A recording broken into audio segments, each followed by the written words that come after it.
நேசம் நிறைந்த உள்ளத்தால் நீலம் நிறைந்த மணிகண்டத்து ஈசனடியார் பெருமையினை எல்லா உயிரும் கொலையெடுத்து தேசம் உயர்திருத்துண்ட தொகைமன் படைத்த திருவாளன் வாசமலர் மின் கடல் வணங்க வந்த பிறப்பை வணங்குவான் தூக்கு சீர்திருத்துண்ட தொகை விரிவாக்கினால் சொல்ல வல்லகிறான் எங்கள் வாக்கிய பயனாம் பதிக்குறைவாள் செக்கிடாரடியை சென்னிருத்துவான்.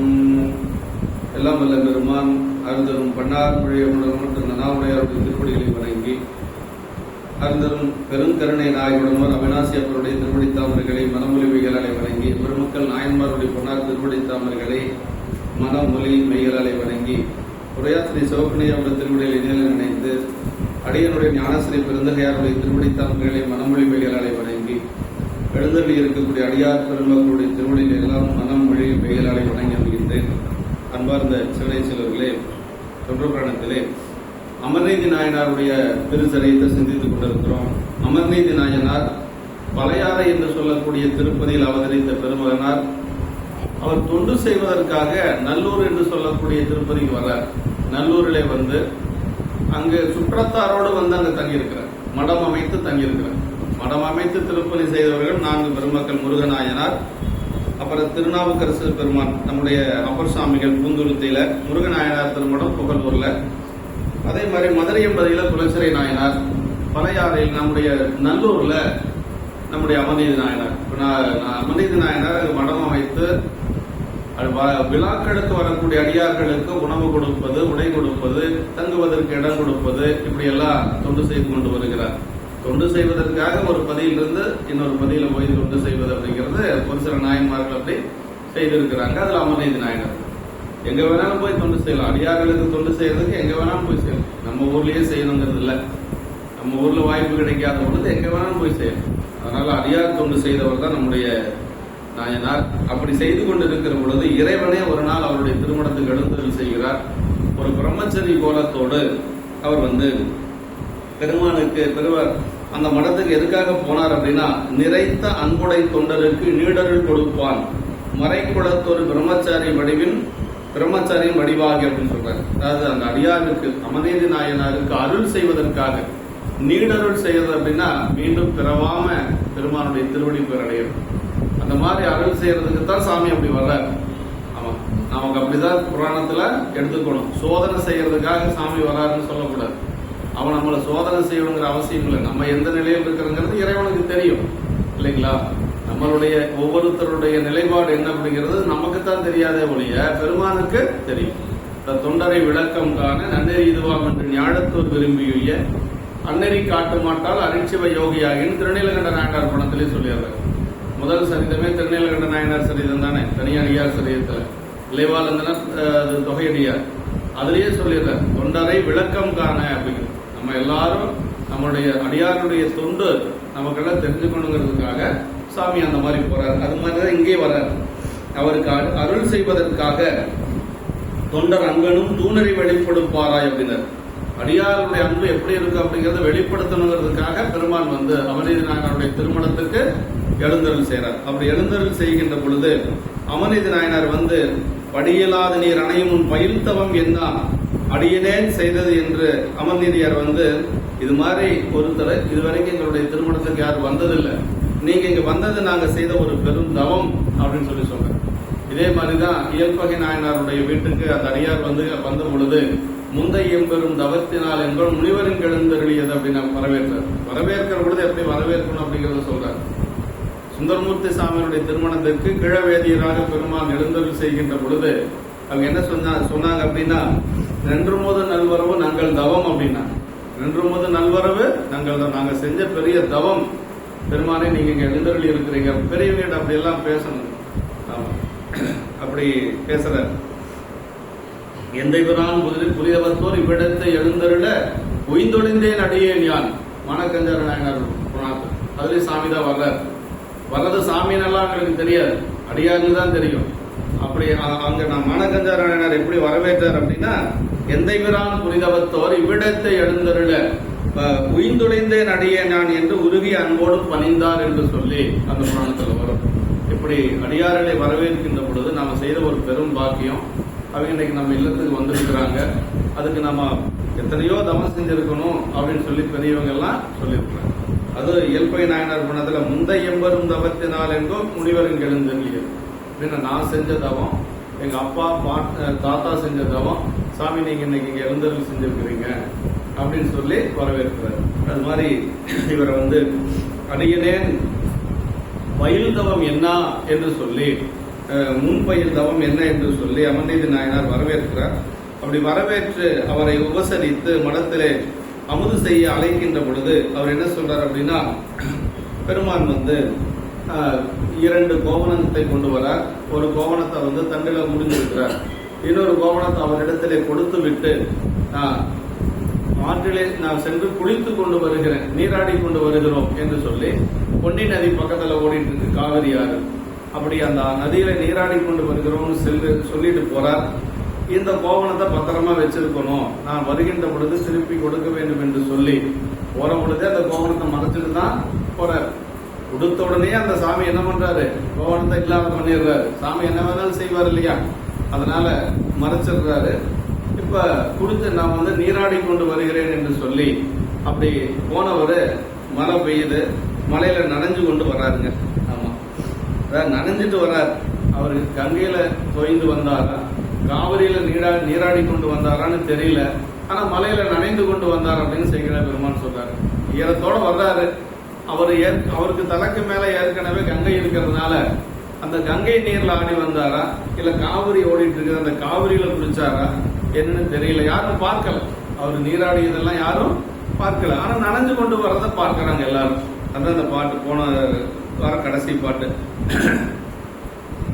போன வேதியர் வைத்த கோவணத்தினை போக்கி சொல்லிட்டார் பாருங்க.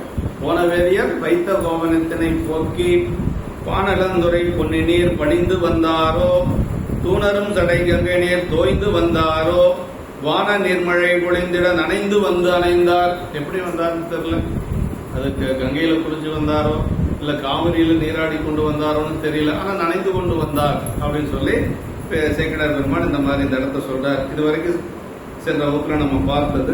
இன்னைக்கு 18வது திருப்பாடல். கதிரிடம் விரை கண்ணியர் நன்னிய பொழுதின் முதிரும் அன்புடை தொண்டர்தாம் முறைமையின் முன்னே அதிக நன்மையின் அது சுவை திருமுது ஆக்கி எதிரெழுந்து சென்று இறைஞ்சிட நிறைந்த நூல் மார்பர். சாமி நலைந்தபடி வந்துட்டார். நலைந்தபடி வந்தவரை நாயனார் என்ன செய்யறார் அப்படின்னா, அப்படி கதிரிளம்பிரை கண்ணியர் நன்னிய பொழுதின் அப்படின்னா ஒளியுடைய இளம்பிரையை மாலையாக சூடி இறைவர் சேர்ந்த போது முதிரும் அன்புடை தொண்டர் தாம் உரிமையின் முன்னே, முதிரும் அன்புடை தொண்டர் அப்படின்னு விரண்மிட நாயனாருடைய புராணத்தில் இந்த மாதிரி இடம் வருதுங்க. முதிரும் அன்பின் பெருந்தொண்டர் முறைமையீடு திருக்கூட்டத்து அருமுன் பெற்று அதன் பிறகு இறைவன் பாதம் தொலை பெற்றார் அப்படின்னு சொல்லுவார். விரல்மிட நாயனார் எப்படின்னா, ஒவ்வொரு இதுக்கு முன்னாடி சரிதான் தானே விரல்மிட நாயனார் பார்த்தோம் இல்லையா. முதிரும் அன்பின் பெருந்தொண்டர் முறைமையீடு திருக்கூட்டம். கோயிலுக்கு வழிபாட்டுக்கு போறாருன்னா முதல்ல திருக்கூட்டத்தை போய் வணங்குவார். எல்லா கோயிலும் அந்த காலத்துல திருக்கூட்டம் இருந்திருக்கு, முன்னாடியே திருக்கூட்டம் ஒன்று இருந்திருக்கு. அடியார்கள் எல்லாம் இருப்பாங்க அங்க, அந்த அடியாரெல்லாம் வணங்கிட்டு அதுக்கு பிறகுதான் கோயில போய் சாமி வணங்குறது. அப்படி ஒரு முறைமை வச்சிருந்தவர் விரல்மிட நாயனார். அந்த முறைமையீடு திருக்கூட்டத்து முதிரும் அன்பின் பெருந்தொண்டர் முறைமையீடு திருக்கூட்டத்து எதிர் முன்பரவும் அருளாலே இறைவன் பாதம் தொலை பெற்றார் அப்படின்னு சொல்லி அந்த சரியத்துல வரும். அது மாதிரி இங்க என்ன சொல்றாருன்னா, முதிரும் அன்புடை தொண்டர் தாம் முறைமையின் முன்னே அதிக நன்மையின் அறுசுவை திருமதாக்கி. முதிரும் அன்புடை தொண்டர் முறைமையின் அப்படின்னா இறைவர் சேர்ந்த பொழுது முதிரும் அன்புடைய தொண்டராகிய நாயனார் தாம் அவர் வருவதற்கு முன்னே முறையினால அவருக்கு அறுசுவை உணவு தயார் பண்ணி வச்சிருக்கார். ஏன்னா அவர் வந்தவர் எப்படி வந்தார்னா, ஒரு பிரம்மச்சரிய மறையவர் குளத்துல வந்தார். மறையவர்களுக்கு மடத்துல திருமது செய்யக்கூடிய அளவுக்கு அதுக்கு தகுந்த ஆட்கள் வச்சிருக்கிறார். மறையவர்கள் எப்படி அமுது செய்ய உண்பாகலாம் அதுக்கு தகுந்த மாதிரி. பொதுவா அடியார்களுக்கு தனி, அந்த ரொம்ப பிரம்மச்சரி வடிவத்தில் வரக்கூடியவங்களுக்கு பிரம்மச்சரிகளுக்கு தகுந்த மாதிரி உணவும் அங்க தயாரிக்கணும். அப்படி முறையின்படி அதிக நன்மையில ஆறு சுவையும் பொருந்த திருமுதாக்கி வைத்து அவர் வந்தணைந்ததும் எழுந்து அவரை எதிர்கொண்டு போய் வணங்கி நிற்க, அப்படியே போய் வணங்கி நிற்கிறார். திருமுதாக்கு எதிரெழுந்து சென்றடைந்து இறைஞ்சிட நிறைந்த நூல் மார்பர், நிறைந்த நூலிணைந்த மார்பனையுடைய பெருமான் அடுத்தது சொல்ல போறார். இந்த கதிரிளம்பிரை கண்ணியர் அப்படின்னார் இந்த பாட்டுல. அதாவது முன் பிறை தளிர் சடை பெருந்தகை என்று சொல்லி கோவண பெருமின் காட்டி அருள் கொடுப்பான் என்று கூறியபடி இங்கு கதிர் இளம் பிறை கண்ணியர் என்று சொல்லி பெருமான் சடையில் அணிந்திருக்கக்கூடிய பிறை சந்திரனை சொல்றார். சந்திரனை அணிந்த இளம் சந்திரனை அணிந்த சடையுடையவர் என்று சொல்லி சொல்றார். பிறை கண்ணி அது பெருமானுடைய அருளை குறிப்பதுங்க.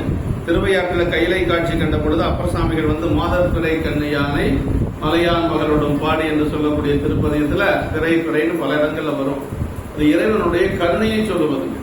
அப்படின்னா தேய்ந்து போகக்கூடிய சந்திரனை கடைசிய ஒரு கலை தான் இருக்கு, 16 கலை தேஞ்சு 15 கலை தேஞ்சு போச்சு தக்கனுடைய சாபத்தினால.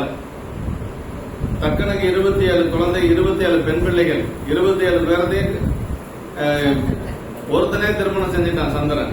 27 நட்சத்திரம் சொல்றோம் இல்லையா, அதான் தக்கனுடைய குழந்தைகள் தான் 27. அந்த 27 பேரத்தையும் ஒருத்தனே திருமணம் செஞ்சுட்டான். ரோகிணி கிட்டையும் இன்னொரு பெண் நட்சத்திரம் 2 பேர்கிட்ட மட்டும் அன்பா இருக்கிறான். மற்ற பெண்கள் எல்லாம் போய் அப்பா கிட்ட முறையிடுறாங்க தக்கன்கிட்ட. இந்த மாதிரி எங்க கிட்ட எல்லாம் அவன் நடந்துக்கிறது சரியில்லை, ரோகிணி கிட்டையும் இன்னொருத்திட்ட மட்டும் நல்லா அன்பா இருக்கிறான் அப்படின்னு சொல்லுகின்ற பொழுது தக்கன் என்ன செய்யறான்? தக்கன் ரொம்ப கோபக்காரன். தக்கனை கண்டா மருமனை கண்டா மாமனாருக்கு அந்த மருமனுக்கு மாமனாரை கண்டா பயம். தக்கன் உடனே சாபம் விட்டுறான், உன்னுடைய கலைகள் எல்லாம் தேய கடவுது அப்படின்ட்டு.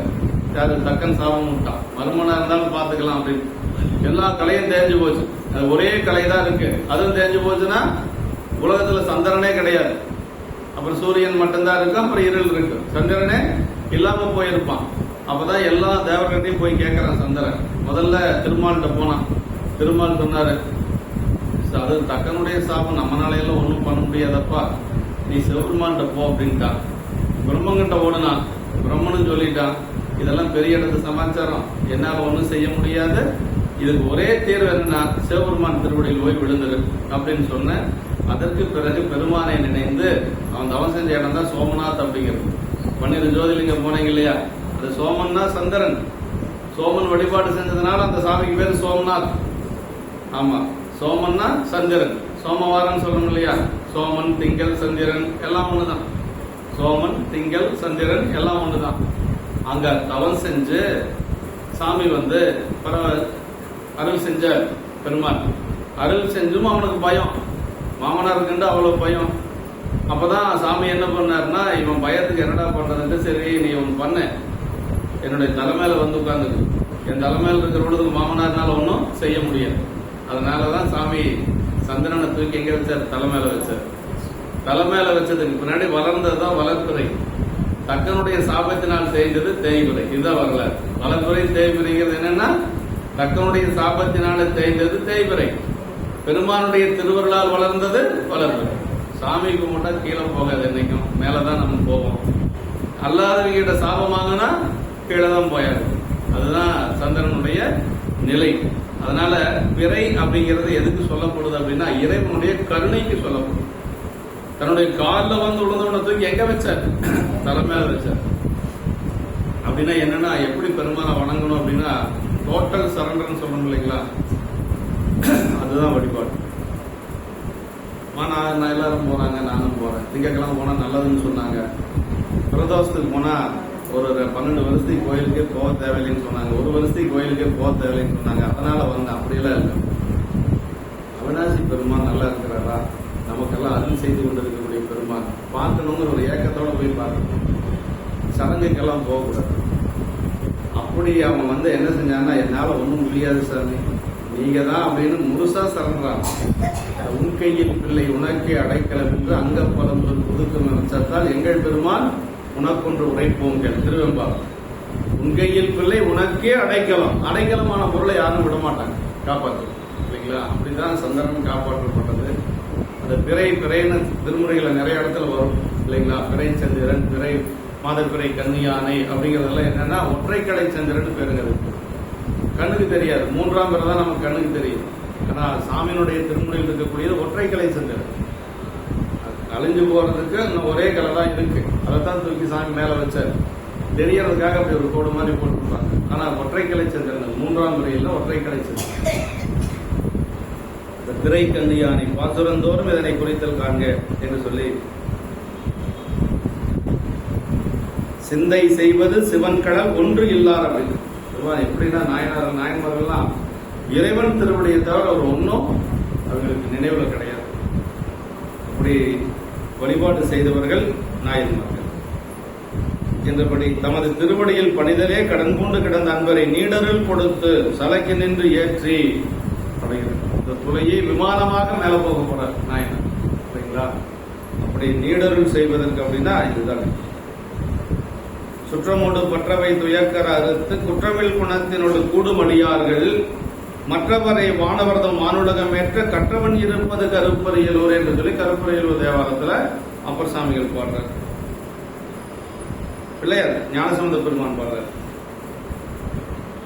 அதிக நன்மையின் என்றும் அமைக்கும்படியினும் மேலாக அதிக நலம் பெறுவதாக உண்மையில் இன்று அமைத்த திருவமதனை அவர்க்கென்று நாயனார் எண்ணிய எண்ணத்தினுள்ளே நின்று இறைவர் ஏற்ற இவருக்கு நன்மைகளில் எல்லாம் மிக்கதாகிய தமது உலகம் பெருவித்தலின் முன்னமைத்த அமுதுகளிலும் இது அதிக நன்மையின் அமைந்தது என்று சொல்லி வெவ்வேறு இயல்பினில் அப்படின்னு சொல்லி முறைமையின் அப்படிங்கிற எத்தனையோ பேர்த்துக்கு சாப்பாடு போட்டிருக்கிறாரு அமர்ந்த நாயனாரு.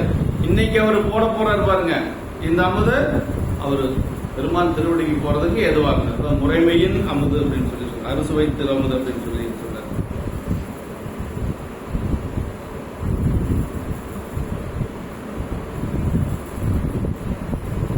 மாறிலூன் அமுதும் நல்ல மஞ்சன புனலும் சென்னி ஏறுணன் மலரும் வெவ்வேறு இயல்பினை அமைத்துக் கொண்டு தேருவார் கமுதமான செல்வனார் திருக்காலத்து ஆறுசேர் சடையார் தம்மை அணுக வந்து அணையான் நின்றார் என்று சொல்லி பெரிய புராணத்தில் கணப்ப நாயனாருடைய புராணத்தில் சொல்லப்படுது. இறைஞ்சிட கடுப்பில் இங்கு எழுந்தருள் நீர் குளித்து என்று சொல்லி சொல்றார். நூல் நிறைந்த மார்பர் பெருமான் வந்து திருமேனியில முப்புற நூல் போட்டிருக்கிறார். பூணூல் அணிந்திருக்கிறார். அடுத்த திருப்பம் தொண்டரன்பெனும் தூய நீராடுதல் வேண்டி மண்டுதன் முனல் மூழ்கி ஈரத்தை மாற்ற தண்டின் மேல் உள்ளது ஈரம் தந்த கோவனத்தை கொண்டு வாரும் என்று உரைத்தனர் கோவன கல்வர். சொல்லிட்டார் சேகர பெருமான் கோவன கல்வர் அப்படின்னு. யாரு சிவபெருமான் கொடுத்த கோவனத்தை மறைச்சு வச்சது இல்லாத இப்ப வந்து மீண்டும் அந்த கோவனத்தை கேட்கிறாரு.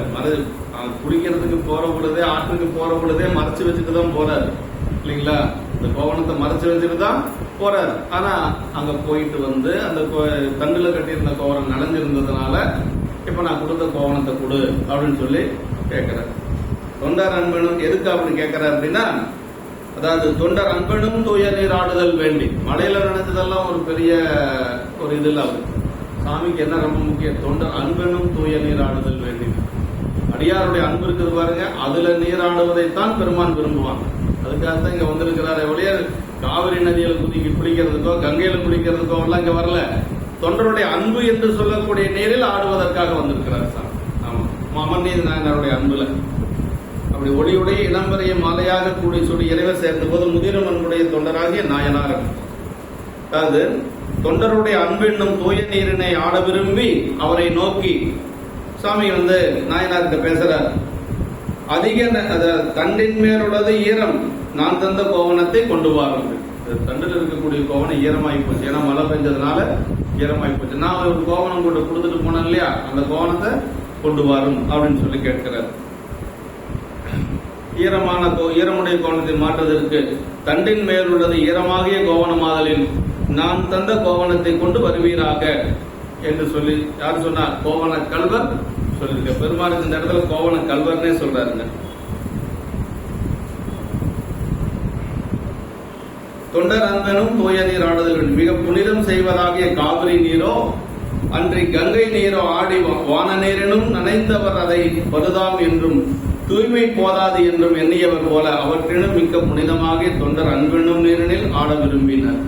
அதாவதுங்க மலை நீர்ல சாமி உற்சவமூர்த்தி எடுத்துட்டு போறோம்னு வைங்கள, மலை நீர்ல நனைஞ்சாச்சுன்னா அந்த தோஷத்தை போக்குவதற்கு ஒரு சடங்கு செய்யும். மீண்டும் நல்ல நீர்ல குளிக்கணும். மழை நீர் இதெல்லாம் வந்து தீட்டுடையது. ஆமா, மழை பெஞ்சா உற்சவமூர்த்தி எடுத்துட்டு போக மாட்டாங்க. அதுக்காக கொடையோட தான் சாமி போகணும். அப்படி நனைஞ்சாச்சுன்னா அதுக்கு புண்ணிய அர்ச்சனை செய்யணும். இப்ப சாமி மலையில் நனைஞ்சிட்டு வந்துட்டாரு. அதுக்கு என்ன பரிகாரம்னா, அடியாருடைய அன்பு என்று சொல்லக்கூடிய நீரில் ஆடுறது பரிகாரம் நினைச்சார். அதுக்காக தான் சாமி வந்திருக்கிறார். அப்ப மழை நீர்ல நனைஞ்சதைய ஏற்கனவே கங்கை மேல இருக்கிறா இல்லையா, கங்கையில நீராடினா கூட அது தீட்டு கழியாது, தோஷம் போகாது. இப்ப சாமி என்ன நினைக்கிறார், அடியாருடைய அன்பு என்று சொல்லக்கூடிய நீரிலே நீராட வேண்டி நாயனாருடைய திருமணத்துக்கு வர்றார். தொண்டர் அன்பெனும் தூய நீர் ஆடுதல் வேண்டி அப்படின்னார். வான நீரினும் நினைந்தவர் அதை பழுதாம் என்றும் தூய்மை போதாது என்றும் எண்ணியவர் போல அவற்றினும் மிக்க புனிதமாகிய தொண்டர் அன்பு என்னும் நீரில் ஆட விரும்பி பின்வருமாறு செயல் செய்தனர். அப்படின்னா கண்ணப்ப நாயனாருடைய புராணத்தில் பார்க்கலாம், இருக்கிறதுலயே புனிதமான நீர் கங்கை தான். தீர்த்தத்துல பெரிய சிறப்பு என்னன்னா கங்கை தீர்த்தம் தான், அதுக்கு மேல ஒரு தீர்த்தம் இல்ல. ஆமா, ஆனா கங்கையை விட புனிதமான தீர்த்தம் ஒன்று இருக்குதுன்னா கண்ணப்ப நாயனருடைய எச்சில். சேக்கிழார் பெருமான் சொல்றாரு, அந்த குழந்தை பேச ஆரம்பிக்குது, ஒரு வயசு 1.5 வயசுல குழந்தைகள்லாம் பேசும்ல, அப்படி பேசுற பொழுது அந்த எச்சில் வரும் பாருங்க. அதை என்ன சொல்றாருன்னா, கங்கையின் புனிதமாம் திருவாய் நீரில் உள்நினைந்த அமுதம் என்னும் ஒழுகிய மரளை தீஞ்சல் அப்படின்னு சொல்லி சொல்றாங்க. அந்த பேச்சு வருது பாருங்க, அப்ப அந்த எச்சில் வரும் இல்லைங்களா, குழந்தை பேசுனா எச்சில் வரும் இல்லையா, செலவாயின்னு சொல்லும். ஆமா, அது வரும் இல்லையா. அதை என்ன சொல்றாருன்னா கங்கையோட புனிதமானது அப்படிங்கிறார். ஏன் அப்படி சொன்னார் அப்படின்னா, அந்த எச்சில் நீரோட சேர்ந்துதான் பொன்முகலியார் நாளைக்கு சாமிக்கு அபிஷேகமா போக போகுது. ஏன்னா வாயில தானே கொண்டு வர போற. அப்ப கங்கையை விட புனிதமான நீரா கண்ணப்ப நாயனாருடைய எச்சில். இதே மாதிரி இன்னொரு இடம் எங்க வருது அப்படின்னா, திருநீலக்க நாயனார் புராணத்துல வருது. திருநீலக்க நாயனாருடைய புராணத்துல சாமியினுடைய திருமேனியில ஒரு சிலம்பி பூஜைக்கு போவாங்க. திருநீலக்க நாயனார் சிவாச்சாரியார் பூஜைக்கு போற பொழுது அம்மா தான் பொருள் எல்லாம் எடுத்து கொடுக்குறாங்க பக்கத்தால் நின்று. அப்படி சாமிக்கு எல்லாம் அபிஷேகம் எல்லாம் பண்ணிட்டு அவர் எல்லாம் முடிச்சுட்டு ஒரு ஓரமா இருந்து தியானம் பண்ற பொழுது அம்மா என்ன செய்வாங்கன்னா, ஒரு சிலந்தி பூச்சி மேல விழுந்துரு சாமி. அந்த சிலந்தி பூச்சியை கையில தள்ளக்கூடாது, கையில தள்ளனா அந்த காலெல்லாம் ஒடிஞ்சு போயிடும் இல்லைங்களா, ரொம்ப மென்மையா தானே இருக்கும் சிலந்திக்கு. அதனால அம்மா என்ன செய்ய, வாயில ஊதுனாங்க. வாயில ஊதுனா அவர் பார்த்துட்டாரு, அவருக்கு ரொம்ப கோபம் வந்துருச்சு. சாமியை போய் வாயில சொல்லுதலாமா, அவரு கோபம். அவர் ஆகம முறைப்படி பெருமான வழிபாடு செய்யறவர்.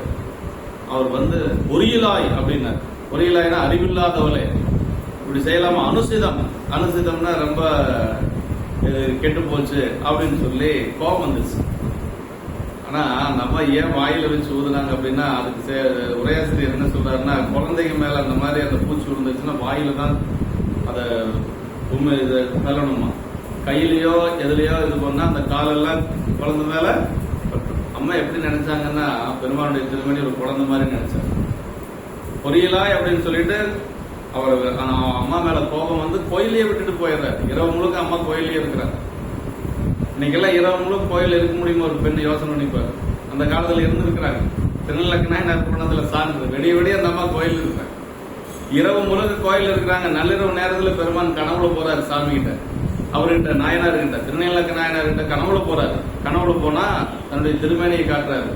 ஒரு பக்கம் புறம் புண்ணா இருக்குது, ஒரு பக்கம் புறம் நல்லா இருக்குது. அந்த புண்ணா இருக்கிற பக்கமெல்லாம் அந்த அம்மா ஊதாத பகுதி, அந்த அம்மா ஊதி அந்த அம்மாவுடைய எச்சில் பட்ட பகுதி எல்லாம் நல்லா இருக்கு. அந்த சிலந்தைக்கு அதான் மருந்து, இந்த எச்சில் தான் மருந்து.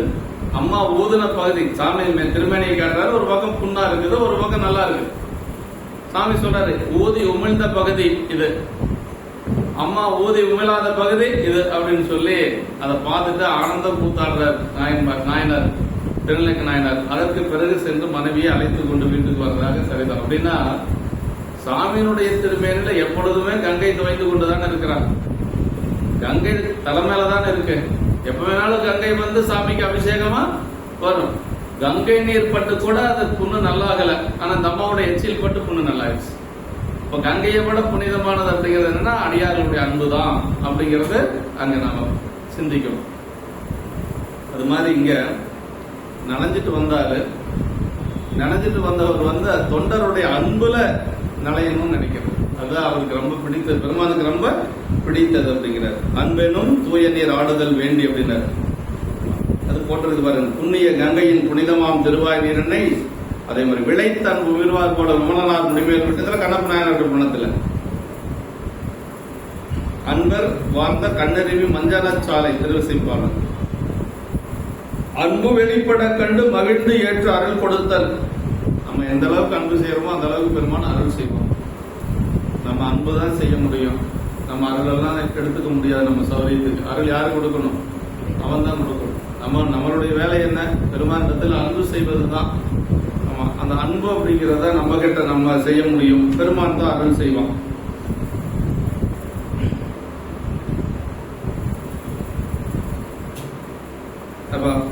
வேண்டுதலும் வேண்டாமையும் இல்லாதாகிய இறைவன் வேண்டுவது அன்பு ஒன்றையாம் என்று சொல்லி பெருமான் எப்படிப்பட்டவன்னா வேண்டுதல் வேண்டாமை இல்லாதவன் தான் பெருமான். ஆனா வேற ஏதோ உலக பொருள் அவனுக்கு தேவையில்லை, அன்பு வேணும்னு நினைப்பார். அடியாரிடத்தில் அன்பு வேணும்னு சாமி நினைப்பார். வேண்டுதல் வேண்டாமை இல்லாத சிவபெருமான் வேண்டுவது நமக்கும் அன்பின் பெருகிய சிறப்பின் கச்சனை பாட்டே யாகும் அப்படின்னு. இறைவனுக்கு ரொம்ப பிடித்தது தேவா. வேற தூய இறைவனது நீரானது இறைவனது அங்கத்தில் தோய்தலாலே பரிசுத்தம் அடைவதாம் என்று சொல்லி சொல்றார். செழுநீர் திரளை சென்றாடினேனே சென்றாடும் தீர்த்தங்கள் ஆனார் தாமே. திருவாலங்காட்டு தேவாரத்தில் அப்பர்சாமி சொல்றார், சென்றாடும் தீர்த்தங்கள் ஆனார் தாமே. அவனுடைய தோய்தல் இல்லாத நீர் பரிசுத்தத்தை செய்யா, அவை வெறும் பௌதியம் எண்ணத்தக்கன என்று சொல்லி கங்கை யாடிலின் காவிரி யாடிலின் பொங்குமாகடல் ஓத நீர் ஆடிலின் எங்கும் இல்லாதவருக்கு இல்லை என்று சொல்லி அப்பர்சாமிகள் தன்னுடைய தேவாரத்தில் சொல்றார். மலையில் நனைந்த பரிசுத்தனை மாற்ற அன்பெனும் தூய நீர் ஆடுதல் வேண்டினார் என்று சொல்லி சொல்றார். மலையில் நனைந்த அபரிசுத்தத்தினை மாற்ற, மலையில நனைஞ்சா தீட்டுங்க, அதை அந்த தீட்டை நீக்கிறதுக்கு பெருமான் என்ன செஞ்சானா தூய அன்பில ஆடணும்னு நினைச்சார் பெருமான். பாருங்க, அந்த அபரிசுத்தனை மாற்ற அன்பெனும் தூய நீராடுதல் வேண்டினார் என்று சொல்லி இறைவனது திருவிழா புறப்பாடுகளில் மலையில் நனைய நேரிட்டால் புண்ணியாகம் செய்து அபிஷேகித்து பவித்திரம் செய்யும் ஆகம் விதிகளும் உண்டு. சாமி உற்சவமூர்த்தி மலையில் நனைஞ்சிருச்சுன்னா மீண்டும் புண்ணியார்ச்சனை செஞ்சு பவித்திரம் செய்யணும். பவித்திரம்னா அதாவது அதுக்கு பரிகாரம் செய்யணும். இதெல்லாம் ஆகமத்துல சொல்லப்பட்டு மண்டு தொன்முனல் அப்படின்னாருங்க. மண்டு புனல் மூழ்குதல் காவிரி கங்கை ஆடுதலையும் தன்முனல் மூழ்குதல் வான் மலை நீரில் நனைதலையும் குறிக்கும் என்று சொல்லி சொல்றார்.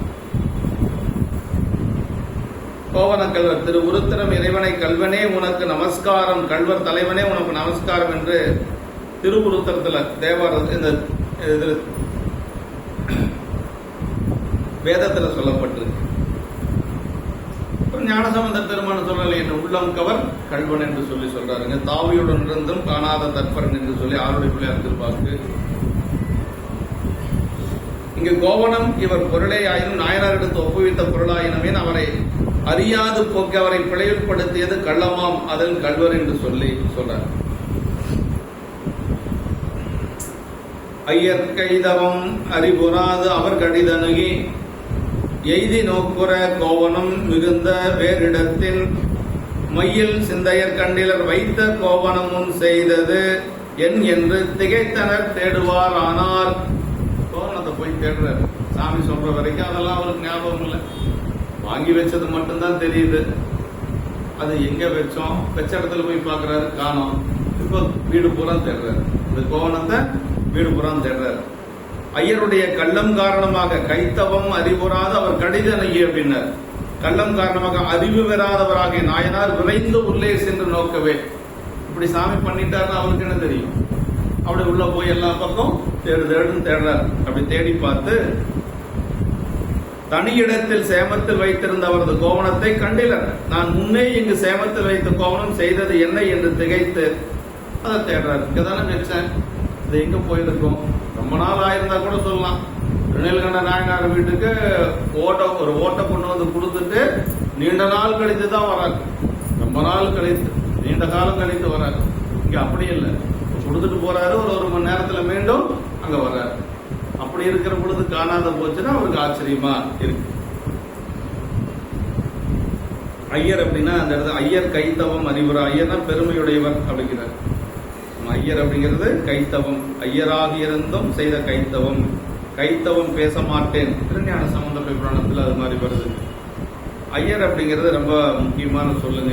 ஐயர்னா பெருமையுடையவர், ஒரு ஜாதியை குறிக்கக்கூடிய சொல் அல்ல. அந்தனர் அப்படிங்கிறது ஜாதி, ஐயர் அப்படிங்கிறது ஒரு பெருமையுடையவர் அப்படின்னு சொல்லி பொருளுங்க. பெரிய புராணத்துல 3 இடத்துல ஐயர்னு வருது. 3 பேர்த்து ஐயர்னு சொல்றாரு. கண்ணப்ப நாயனார் ஐயர்னு சொல்றாரு, அவர் ஐயர் இல்ல வேடுவர். அதே மாதிரி இவர் நம்முடைய திருநீலகண்ட யாழ்ப்பாணரை ஐயர்னு சொல்றாரு, அவர் ஐயர் இல்ல பாணர் குலம். அதே மாதிரி நந்தனார ஐயர்னு சொல்றாரு, அவர் புலையர் இல்லைங்களா. 3 பேர்த்து ஐயர்னு சொல்றாரு சேக்கிழார் பெருமாள். 3 பேருமே ஐயர் இல்லை. ஐயர் நீர் அவதரித்தபதி அளவில் மாதவம் செய்தது எருக்கத்தம்புலியூர்ல திருநெல்வேலி யாழ்ப்பாணர். அப்புறம் ஆணையாம் சிவத்தை சார அனைவரு போல ஐயர் கணப்ப நாயனார் சொல்றாரு. அப்புறம் நந்தனார் திருநாளை போவார் ஐயரே அம்பலவர் அருளால் அணைந்தோம். ஐயர்கள் சொல்றாங்க ஐயரே. தில்லைவாழ் அந்தனர்கள் அவர் என்ன சொல்றாங்க, ஐயரே அம்பலவர் அருளால் அணைந்தோம் அப்படின்னாங்க. அதனால 3 பேருமே ஐயர் இல்லைங்க. ஐயர்னு சொன்ன 3 பேருமே ஐயர் இல்லை. இது ரொம்ப முக்கியமான அங்கனர் அருளால் அப்படின்னாரு. இங்க மறைச்சதுக்கு என்ன காரணம், இறைவனுக்கு 2 சக்தி உண்டுங்க. பிரதான சக்தி, அருள் சக்தி. பிரதான சக்தி அப்படிங்கிறது மறைப்பாற்றல். நமக்கு மறைப்பாற்றல் செய்யக்கூடியது இறைவனுடைய திருவருள் தான். அது அப்பப்ப மறைப்பாற்றல் செய்வார். அருள் செய்கின்ற பொழுது அதே மறைப்பாற்றல் அருளாற்றலாக வெளிப்படும். அருள் சக்தி அதே மாதிரி பிரதான சக்தி 2 பெருமான், 2 சக்தி உண்டு.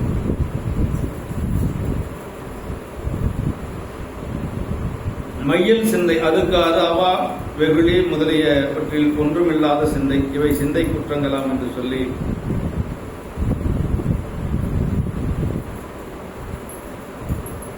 கோவனம் செய்தது தாம் செய்ததென்று பிறர் செய்தது என்றால் கோவனம் தானே செய்ததாக வேண்டும் என்பதாம். கோவனம் செய்தது விருந்தையில வேற யாரும் அங்க எடுத்து அதை ஒன்றும் மறைச்சு வைக்கிறதுக்கு ஆளும் கிடையாது. கோவனமே தானே காணாத போயிடுச்சு. அதுக்கு என்ன காரணம்னா பெருமானுடைய அருள் தான் காரணம்.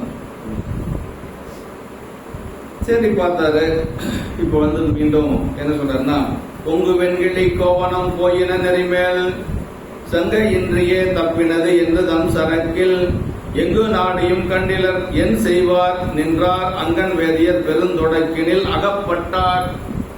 அந்த அவர்கிட்ட போய் ரொம்ப மாட்டிட்டார் அப்படிங்கிற கோவனத்தை வாங்கி வச்சு ஒரு படுற பாடுன்னே சொல்ல முடியாத அளவுக்கு பட போறார் இல்லைங்களா. தொடக்கினில் அகப்பட்டார் அப்படின்னா நான் கிட்ட இவன் நல்லா மாட்டிட்டான்னு சொல்ல முடியாது. அது மாதிரி தொடக்கினில் அகப்பட்டார்.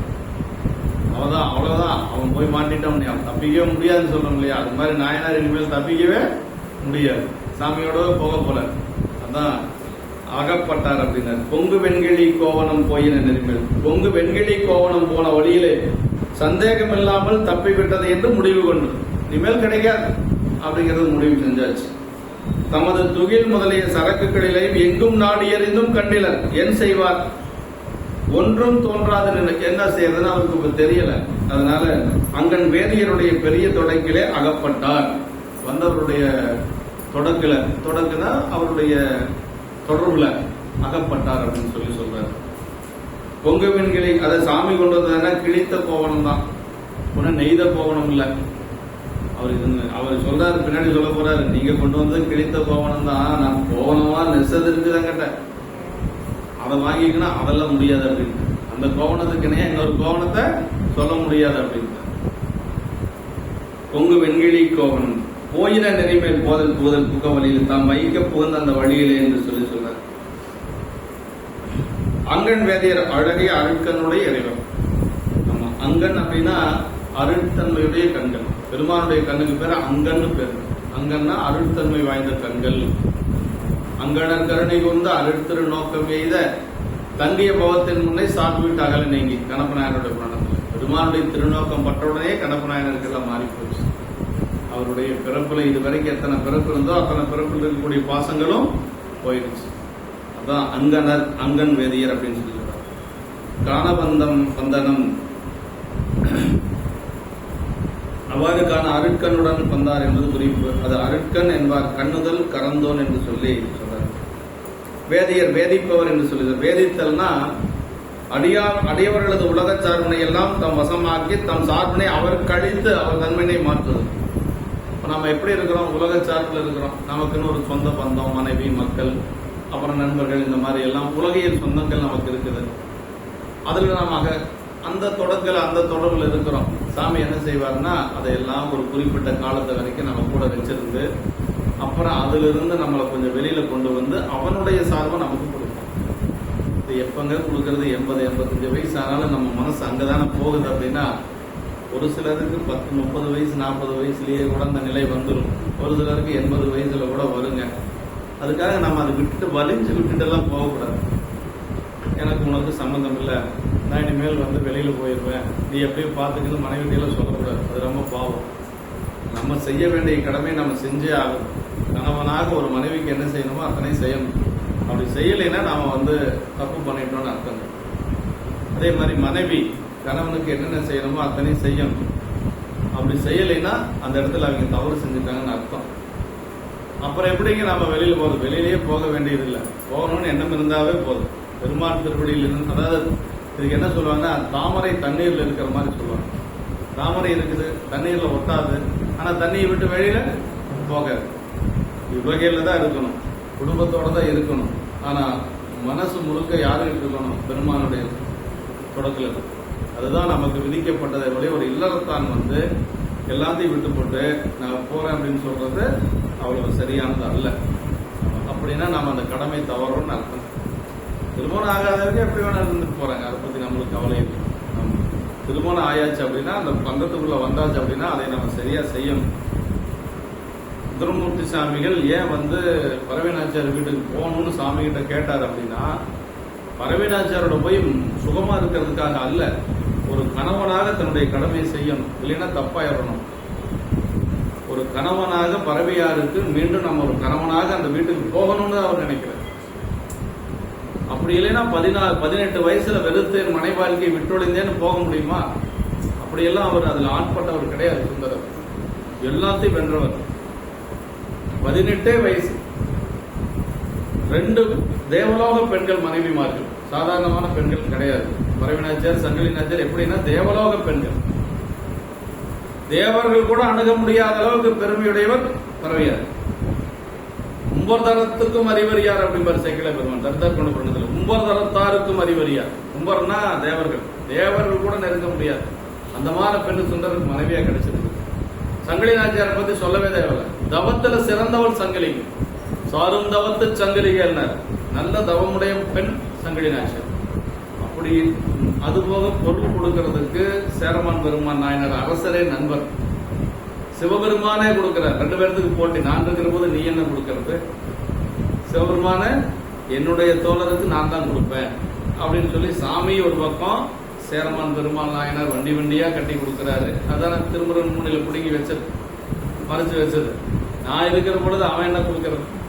நான் கொடுக்க மாட்டேன்னா என்னுடைய தோழருக்கு அப்படின்னு சொல்லி சாமி வாங்கி எல்லாம் வேடர்களை விட்டு பறிச்சு வச்சார் இல்லையா?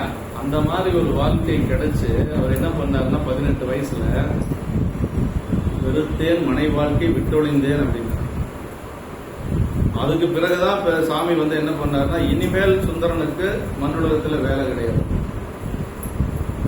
அதனால தேவர்கள் எல்லாம் அழைத்து, திருமால் பிரம்மன் போன்ற தேவர்கள் எல்லாம் அழைத்து வெள்ளை யானையை கொண்டு அவனை ஏத்திட்டு வாங்க அப்படின்னு சொல்லி அனுப்பிச்சார். கார் விட்டு கூட்டிட்டு போற மாதிரி. பென்ஸ் கார் இருக்கல, நமக்கு அதுதானே இன்னைக்கு பென்ஸ். அதுக்கு மேல ஏதாவது கார் இருந்தா அது. ஆமா, அதனால அந்த மாதிரி சுந்தரர் அதுல எல்லாம் ரொம்ப ஆட்பட்டவரெல்லாம் இல்லைங்க. ஏதோ விதியின் காரணமா 2 கல்யாணம் பண்ணாரே ஒழிய 18 வயசுல அதெல்லாம் விட்டு போக முடியுமா? இவ்வளவு சௌகரியம் இருந்து. சேரமான் பெருமான் நாயனர் ஒரு பக்கம், அது வேற. அவர் என்ன பாரோடு விசும்பாட்சி எனக்கு உனது பாதமலர்னார். சுவாமி நீங்க இங்க ராஜாவா இருங்க, நான் உங்களுக்கு திருவடி கீழ இருந்து சேவகம் பண்றேன் இப்படி எல்லாம் சொன்னா நாம அங்கிருந்து வருவோமா? அதுக்கு சொன்னதுக்கு பிறகு அவர் என்ன சொன்னார் அப்படின்னா, என் ஆரூர் பெருமானை பிரிந்த நாள் இருக்க முடியாது. எத்தனை நாள் பிரிந்திருக்கேன் என் ஆரூர் இறைவனையே. திருவாரூர் பெருமானை பிரிஞ்ச நாள் இருக்க முடியாது. பொன்னும் மெய்ப்பொருளும் தருவானை, போகமும் திரும்பும் உடற்பானை, விண்ணையும் விளைய பொறுப்பானை, விளையலால் தவிர அப்பணிப்பானை, இன்னதன்மையின் என்று அரிய பொன்னா எம்மானை எளிவந்த பிரானை அன்னம் வைகும் வயல்வனத்தனை ஆரூரானை மறக்கிடும் ஆவேன், என்னால மறக்க முடியாது அப்படின்னு. அப்புறம் தான் பேசாம சேரமான் பெருமான் நாயனர் பொன் பொருள் எல்லாம் கொடுத்து அனுப்பி வச்சார்.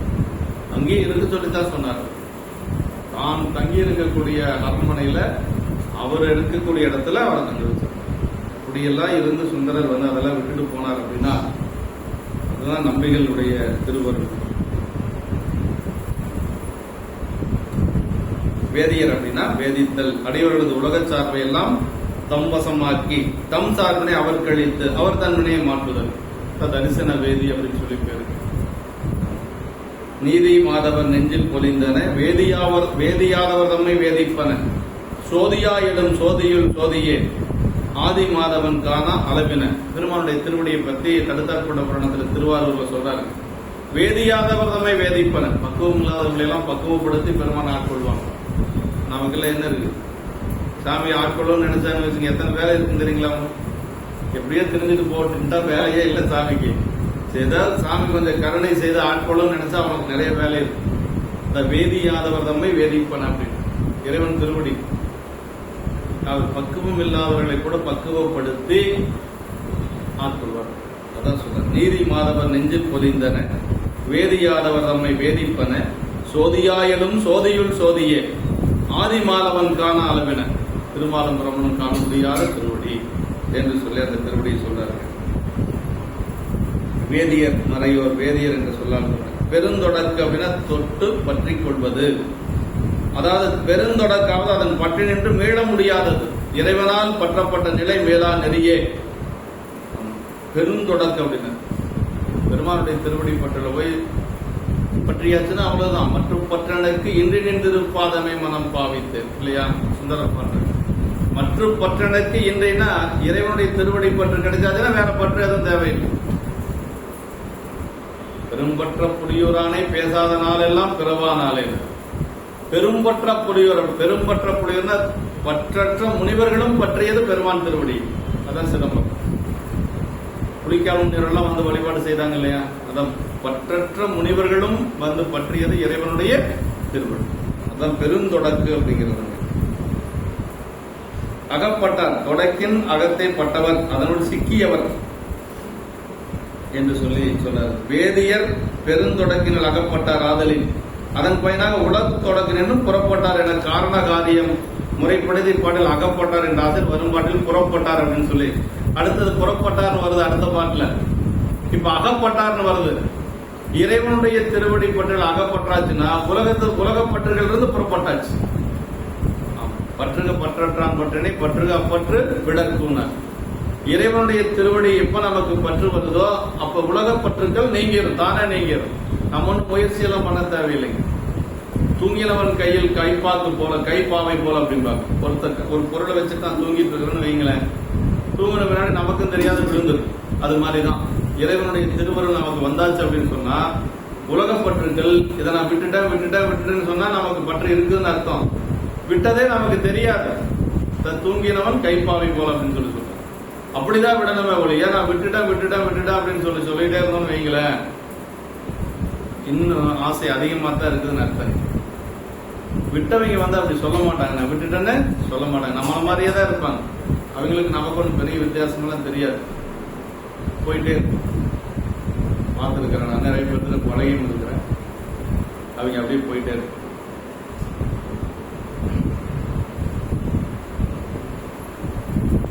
அப்படி வேதியர் பெருந்தொடக்கினில் அகப்பட்டார் அதில் அதன் பயனா உலக தொடக்கினும் புறப்பட்டார்.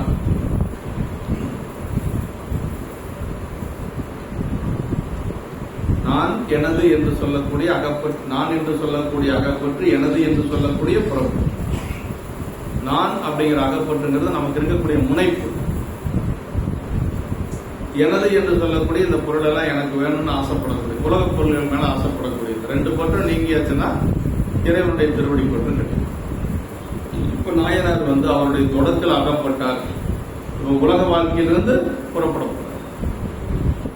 மனைவியாரோடு மன்னிய கலைஞரும் தாமும் இனியதொன்று வந்து எய்தியதை என இடர் கூர்ந்து நினைவது ஒன்றிடர் வருந்தினர் நிற்கவும் மாட்டார். புனைய வேறொரு கோவனம் கூட புறப்பட்டார். வேற கோவனத்தை எடுத்துட்டு வருவதற்காக புறப்பட்டார். அங்க அகப்பட்டார் சொன்னார் அந்த பாட்டுல. இந்த பாட்டுல புறப்பட்டார். இறைவனுடைய தொடக்கில் அகப்பட்டவர் இப்ப வீட்டில இருந்து புறப்பட்டார் அப்படின்னு சொல்லி சொல்றார். மனைவியாரோடும் மற்றும் பொருந்திய சுற்றத்தாரும் தாமமாக இப்படிப்பட்டது நிகழ்ச்சி வந்து சேர்ந்ததே என்று மிகுந்த துன்பம் அடைந்து வேறு நினைக்கத்தக்கது ஒன்றும் இல்லாதார் வருந்தினார். ரொம்ப வருத்தப்படுறார். எப்பொழுதும் நம்ம அடைக்கலமா ஒரு பொருளை கொடுத்தா நம்ம பத்திரமா வச்சு திருப்ப அவங்களுக்கு கொடுக்கணும். அப்படி கொடுக்க முடியல, ரொம்ப வருத்தம். இந்நிலையில் உள்ளே நிற்கவும் மாட்டார். அவரால் அங்க அந்த மடத்துல நிக்க முடியல, நிற்கவும் மாட்டார். புனைந்து கொள்வதற்கு வேறொரு கோவணத்தை எடுத்துக்கொண்டு புறப்பட்டார். சரி, இதை கொண்டு போய் கொடுக்கலாம், அது தொலைஞ்சு போயிடுச்சு, அதனால காணாம போயிடுச்சு, இந்த கோவணத்தை கொண்டு போய் கொடுக்கலான்னு சொல்லி வேறொரு கோவணம், அதை விட நல்ல கோவணமா அவர் எடுத்துக்கொண்டு சாமிகிட்ட கொடுக்கறதுக்காக போறார். மனைவியார் எதிர்கொண்ட நிலையினை ஒரு விகுதி தந்து பிரித்தார். அவரும் தாமும் தொலையின் முகத்தால் சிவருடைய நின்றனர். மன்னிய கிழைஞர் என்று சொல்லி அவ்வாறன்றி இவர்களாலே பொருந்திய வகையால் இடர்கூர்ந்த மட்டில் அமைந்தனர் என்பது கருத்து என்று சொல்லி வந்து எய்தியது தாம் தேடிக்கொள்ளாமல் அதுவே தம்மையும் மீறி வந்து சேர்ந்தது என்ற புரிவு. இவராக எதையும் தேடிக்கல. இப்ப இந்த சூழல் எப்படி வந்திருக்கு? தானாக வந்திருக்கு. அவர் ஒன்றும் தேடி போகல, அதே தானாக வந்திருக்கு. தமது கவனத்தையும் காவலையும் கடந்து இந்நிலை வந்தது. நினைவது ஒன்றுகிடர் வந்து எய்த இதனை நீக்கும் வழியாக நினையத்தக்கது வேற ஒன்று. இது எப்படி நீக்கிறதுன்னு அவருக்கு ஒன்றும் புரியல. நிற்கவும் மாட்டார். வருத்த மிகுதிப்படவே நின்றதல் வேண்டுமாயின் நிற்கவும் மாட்டார் ஆயினர். இது அவர் உடல் அடைந்த நிலை. அடியார் ஈரக்கோவனம் மாற்றது இல்லாத குளிரால் வருந்தவரை என்று தாமதிக்க மாட்டாதவர். இப்ப வந்தவர் ரொம்ப வயசானவருங்க, ரொம்ப வயசான ஒரு மறையவர், ஒரு அந்தனர். இப்போ ஈர கோவணத்தோட நின்றுட்டு இருக்கிறார். அவருக்கு தண்டுல வச்சிருந்த கோவணம் நனைஞ்சு போச்சு மழையினால். இப்ப இந்த ஈர கோவணத்தோடு இருக்கிற பொழுது அவருக்கு எவ்வளவு குளிரா இருக்கும், அதை நினைச்சு வருத்தப்படுற. நம்மளால இந்த வந்த பெரியவர் இப்படி நடுங்கிட்டு இருக்கிறாரே என்று சொல்லி வருத்தப்படுறார். ஈர கோவணத்தை மாற்றி புனைந்து கொள்ள என்று இவர் எண்ணியது மாத்திரம் அவர் புனையவில்லை என்பது குறிப்பு. அவர் நினைக்கிறார், மாத்தவார் நினைக்கிறார், ஆனா மாத்துறது இல்லை. புறப்பட்டார். மனையில் உள்ளிருந்து வெளியே வந்தனர். இங்கு புறத்தில் பட்டார் என்பது தாம் தம்மதென்று எண்ணிய மனை, பொருள் முதலிய உலக சார்புகள் எல்லாவற்றிற்கும் புறம்பாய் புகுந்து அவற்றையும் தம்மையும் சிவ சார்பு படுத்தும் அந்த நிலை கூடிய தன்மை குறித்தது. இங்கு புறப்பட்டார் ஆகிய நாயனார் பின்னர் உட்பட்டார் இல்லை. இங்கிருந்து வெளியில வீட்டுக்குள்ள இருந்து வெளியில வந்தவர் மீண்டும் வீட்டுக்குள்ள போறதில்லை. அந்த சாமி கூடவே இருந்து பெருமான் திருவடிக்கு போயிட போறார். அகப்படவில்லை என்பது குறிப்பு. இது பற்றி வேதியர் பெருந்துரையாக அத்தர் முன்பு சென்று அடிகள் நீர் தந்த கோவனத்தை வைத்திடத்து நான் கண்டிலேன். மற்றும் ஓரிடத்தில் உய்தொலைத்தனர் இல்லை. அகுது ஒளிந்தவார் அறியேன்.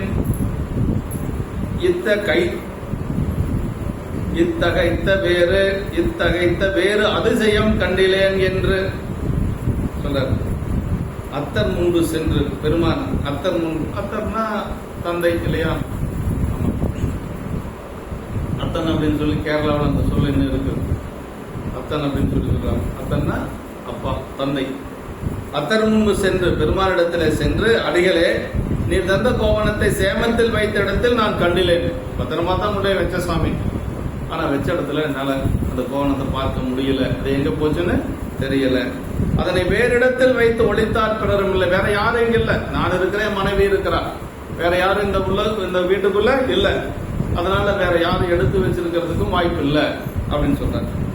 அப்புறம் அதனை வேறு இடத்தில் வைத்து ஒளித்தார் பிறரும் இல்லை. அது மறைந்து போயினவாறு அருகிலேன். எப்படி மறைஞ்சு போச்சுன்னு எனக்கு தெரியல பெருமானே. இத்தன்மை தாகிய அதிசயம் வேறு நான் கண்டதில்லை. இது மாதிரி ஒரு அதிசயம் என்னுடைய மனத்தில் இது வரைக்கும் எதுவும் நடந்ததில்லை. ஒரு பொருள் இந்த மாதிரி காணாத போனது இது வரைக்கும் இல்லை. அதனால எப்படி ஆச்சுன்னு எனக்கு தெரியல அப்படின்னு முதல்ல சொல்றாருங்க. அடிகள் அப்படின்னா அடிகளே தந்த கோவணத்தை. அடிகள் அப்படிங்கிறது ரொம்ப பெருமையான ஒரு சொல்லுங்க. பெரிய வரை அப்படின்னு சொல்லி அர்த்தங்க. இம்மடத்தினில் காணும்படியில்லாத நீர் இன்று நீரும் இங்கு அமுது செய்திடணும் என்று சொல்லுவது மாதிரி அடிகள் என்றது தமது பிழைகளை பொறுக்கும் பொருட்டு அதற்கு தக்க பெருந்தன்மையினுடையராக வேதியரை விழித்தது. என் பிழை பொறுப்பீர் என்று சொல்லி பின்னாடி சொல்றார். சிறிய என்பதை பொறுத்தருள் செய்வீர் என்று சொல்லி பிழைத்தவை பொறுக்கையெல்லாம் பெரியவர் கடமை போற்றி. திருவாசகத்தில் சின்னவைக்கெல்லாம் ஏதோ பிழை செஞ்சா பெரியவங்க என்ன செய்யணும்? அதை பொறுத்து அருள் செய்யணும் இல்லையா? தெரியாம தானே செஞ்சுட்டோம் அப்படின்னு சொல்லி அதை வாதுபடிகள் சொல்றார். பிழைத்தவை பொறுக்கையெல்லாம் பெரியவர் கடமை போற்றி. பெரியவங்களுக்கு கடமையா. சின்னவங்க ஏதாவது பிழை செஞ்சால் அதை பொறுத்து ஆட்கொள்வது பெரியவங்களுக்கு கடமைன்னு சொல்றார் மணிவாசகர் பெருமான் சொல்றார். பெரியவர் கடமைக்கு வரையறை கூறி அருளியது காண்க என்று சொல்லி சொல்றார். மற்றும் நான் வைத்த சேமமாகிய இடமன்றி வேறு, நானே வைத்த இடத்தில் அது காணப்படவில்லை, வேறிடத்தில் அதனை ஒழித்து வைப்பார் பிறரும் இல்லை. அதுவோ அசேதனமாதலின் தானே போதலும் இயலாது. அது ஒரு அசேதன பொருள் தான். அது அசேதனமா இருக்கிறதுனால தானே அது எங்கேயும் போறதுக்கும் வழி இல்லை. எடுத்து வச்சதை யாரும் எடுத்து வைக்கல. என்ன நடந்தது எனக்கு ஒன்றும் புரியல. வேறு அதிசயம் கண்டிலேன், இவ் அதிசயம் கண்டேன் இதுதன்றி வேறொரு அதிசயம் கண்டிலேன் என்று சொல்லிட்டார். அப்புறம் சொல்லிட்டு மீண்டும் சொல்றார் நாயனார். என்ன சொல்றாருன்னா, வேறு நல்லதொரு கோவனம் விரும்பி முன் கொணர்ந்தேன், கீறு கோவனம் என்று நெய்தமைத்தது கிடர்கொள் நீரு சாத்திய நெற்றியர் மற்றது கலைந்து மாறு சாத்தியன் பிழை பொறுப்பீர் என வணங்க. இப்படி எல்லாம் சொல்றாரு பாருங்க. வேறொரு கோவணத்தை கொண்டு வந்து என்ன சொல்றாரு? வேறு நல்ல கோவணத்தை ஈரமாற்றி நீர் தரித்துக் கொள்ள வேண்டும் என்று இருப்பத்துடன் முன் கொணர்ந்துள்ளேன். நீர் ஈரம் மாற்றி பெருமானே, இந்த கோவணம் நெய்த கோவணம். நீங்க கொண்டு வந்தது கிழித்த கோவணம், ஒரு ஆடையிலிருந்து கிழித்தது. ஆனா இப்ப நான் கொடுக்கறது என்ன? நெய்த கோவணம், கோவணமாகவே நெய்யப்பட்டது. அதனால கோவணமாக நெய்தது அசுத்தங்களை எல்லாம் கிளறச் செய்து போக்கி தனதாக்கி கொள்ளும் திருநீற்றினை சாற்றி நெற்றியுடையவரை. நீங்க திருநீர் பூசிருக்கிறீங்க. திருநீர் பூசலுக்கு எப்படி இருக்கணும்? ஏதோ பிழைகள் செஞ்சா அதெல்லாம் பொறுக்கக்கூடியவரா இருக்கணும், கொஞ்சம் கோபப்படாம இப்படிலாம் இருக்கணும். திருநீர் சாற்றிய நெட்டியுடையவரே. திருநீர் என்ன செய்யுமா? சுத்தமதாவது நீர் இல்லைங்களா? ஞானசம்பந்த பெருமான் சொல்றாரு இல்லையா? அசுத்தத்தை எல்லாம் நீக்கக்கூடியது திருநீர். என்னுடைய பிழைகளை நீங்க பொறுத்துக்கணுங்கிறதுக்காக அப்படி எல்லாம் சொல்றார். திருநீர் பூசி நெற்றியுடையவரே என்று சொல்றார். உமது ஈரமாகிய மற்ற கோவணத்தை கடைந்து அதற்கு மாற்றாக இதனை சாத்தி கொண்டு எனது பிழையினை பொறுத்து அதுக. அவ்வளவுதானே செய்ய முடியும், வேற என்ன செய்ய முடியும்? ஒரு இந்த கோவணத்தை மாத்திக்கங்க, ஈர கோவணத்தை கட்டிட்டு இப்படி சிரமப்பட வேண்டாங்க பெருமானே, என்னுடைய பிழையை நீங்க மன்னிச்சிருங்க என்று சொல்லி சாமி கிட்ட அப்படியே ரொம்ப பவ்யமா கேட்கிறார். வேறு நல்ல அடிகள் தந்தது போல் நல்லதென்று ஆயினும் அதனை தவிர்த்து வேறுள்ள எல்லாவற்றிலும் நல்லது. இருக்கிற கோவணத்திலேயே அவர் நல்ல கோவணம் எதுவோ அதை கொடுக்கிறார். அவர்கிட்ட இருக்கிற கோவணத்துல நல்ல கோவணமா பார்த்து கொடுக்கிறார். விரும்பி நீர் ஈரம் மாற்றி அணிந்து கொள்ள வேண்டும் என்று சொல்லி சொல்ற. கீறு கோவணம் என்று நெய்தமை யானர், அதாவது வெண்கிளி கோவணம், பொங்கு வெண்கிளி கோவணம் முதல் சொன்னார் இல்லையா? அப்படி கோவணங்கள் கிழித்தெடுத்த வகையினை சேர்ந்தவை. இது அவ்வாறன்றி தனி கோவணமாகவே நெய்தது அப்படின்னு சொல்லி. கிளிர்கள் நீரு சாத்திய நெற்றியில் கிளறச் செய்து தனதாக்கி கொண்ட நீட்டினை சாத்திய நெற்றியுடைய. திருநீர் பூசல நம்ம அப்படி இருக்கணுமா? பொறுமையா இருக்கணும், கோபம் வரக்கூடாது. பூசினா தான் கோபம் எச்சா வர மாதிரி தெரியுது. அதுக்கு முன்னாடி கூட வரக்கூடாது இல்லைங்களா? திருநீருக்கு அவ்வளவு ஆற்றல் உண்டுங்க. நீர் கிளர்கள் நீரு சாற்றிய நெற்றியர் அப்படின்னார்.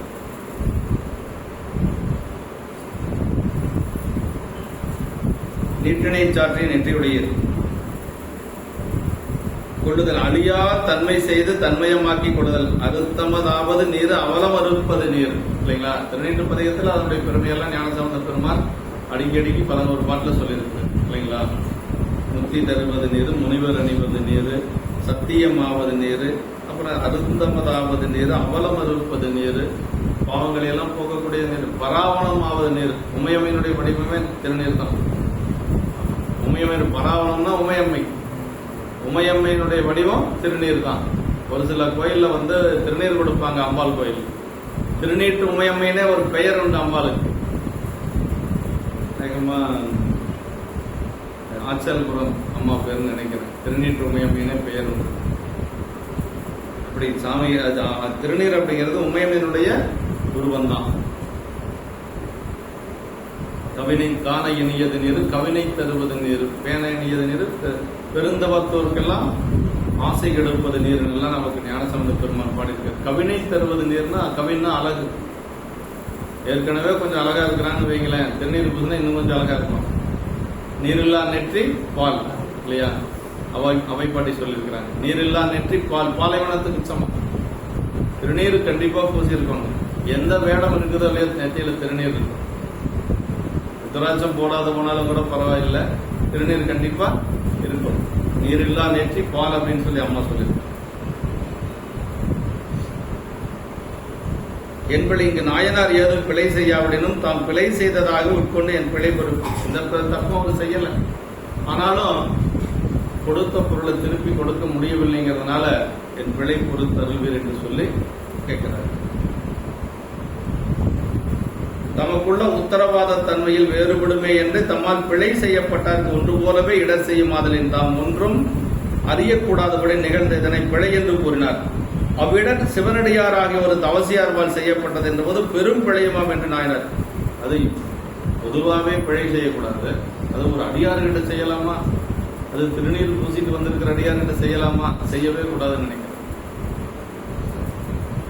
அதாவது ரெண்டு பிழைங்க, புத்திபூர்வ பிழை, அபுத்திபூர்வ பிழை. தெரிஞ்சு செய்யற தவறு, தெரியாம செய்யற தவறு. இது அபுத்திபூர்வமா நடந்தது. அவரும் மனசார ஒன்றும் செய்யல, இருந்தாலும் தவறு தான். புண்ணியம் ரெண்டுக்கும் உண்டுங்க. புத்திபூர்வ புண்ணியம் உண்டு, அபுத்திபூர்வ புண்ணியமும் உண்டுங்க. ஆமா, இந்த திருமறை காட்டுல எலி விளக்கு தீண்டுச்சு இல்லைங்களா, அது அபுத்திபூர்வ புண்ணியம். அணையக்கூடிய நிலையில் இருந்த விளக்கு. எலி சாமிக்கு விளக்கு தூண்டணும்ன்றெல்லாம் போய் அதுல குதிக்கல, எண்ணெயை குடிக்கிறதுக்காகத்தான் குதிக்கும். எண்ணெயை குடிக்கிறதுக்காகத்தான் குதிச்சது. குதிச்சோன்னா மூக்கு சுட்டுச்சு. மூக்கு சுட்டோன்னு இப்படி இது பண்ணுச்சு, திரி கொஞ்சம் தீண்டிடுச்சு. திரி கொஞ்சம் தீண்டினதுனால சாமி என்ன பண்ணாரா, அணையிற நிலையில் இருந்த விளக்கு தீண்டிய அந்த ஆன்மா அடுத்த பிறப்புல அரசனா பிறக்கணும்னு சாமி நினைச்சாரு. எப்படி பாருங்க, அப்படின்னா விளக்கு போட்டா என்ன கிடைக்கும் பாருங்க. விளக்கிட்டார் பேரு சொல்லி மெய்ஞரி ஞானமாகும். அப்புறம் சாமி சொன்னார். ஆமா, அப்படித்தான் மகாபலி சக்கரவர்த்தியா பிறந்தது அந்த எலி. விளக்கு தூண்டி விட்டா நான் அடுத்த பிறப்புல சக்கரவர்த்தியா பிறப்புனால அதுக்கு தெரியாது. அதுக்கு பேர் என்னன்னா அபுத்திபூர்வ புண்ணியங்க. அபுத்திபூர்வ புண்ணியம் மட்டும் இருக்கிற பொழுது அபுத்திபூர்வ பாவமும் நமக்கு வருமா இல்லையா? தெரியாத ஏதாவது ஒரு தவறு செஞ்சா அதுக்குண்டான பாவமும் வரும் இல்ல. அபுத்திபூர்வமா செய்யக்கூடிய புண்ணியத்துக்கு மட்டும் பலன் கிடைக்குதுன்னா அபுத்திபூர்வமா செய்யக்கூடிய பாவத்துக்கும் பயன் உண்டு. அதனாலதான் அதுக்கும் உண்டு. ஒரு வேடன் மரத்து மேல புலி துரத்துதுன்னு மேல ஏறிட்டான். மரத்து மேல ஏறிட்டான், புலி துரத்துது. வெடிய தூங்குனா புளிங்கிது, கடிச்சு ஓடிச்சு. என்ன பண்றது, தூக்கம் வராம இருக்கிறதுக்காக வில்வத்தலையை பறிச்சு கீழே போட்டே இருந்தா, கீழே பார்த்தா சிவலிங்கம். அவனுக்கும் தெரியாம அர்ச்சனை பண்ணிட்டே இருந்திருக்கிறான். அது அவனுக்கு அர்ச்சனை பண்ணணும்னு பண்ணல, அவன் தன்னுடைய உயிருக்கு பயந்து அப்படி பண்ணினான். ஆனா அவனுக்கு புண்ணியம் கிடைச்சு. அது அவனுக்கு தெரியாத செஞ்சதா இருந்தாலும் புண்ணியம் தான். அதே மாதிரி பாவம் செஞ்சாலும் கண்டிப்பா பாவம் தான். ரெண்டுமே இருக்கு.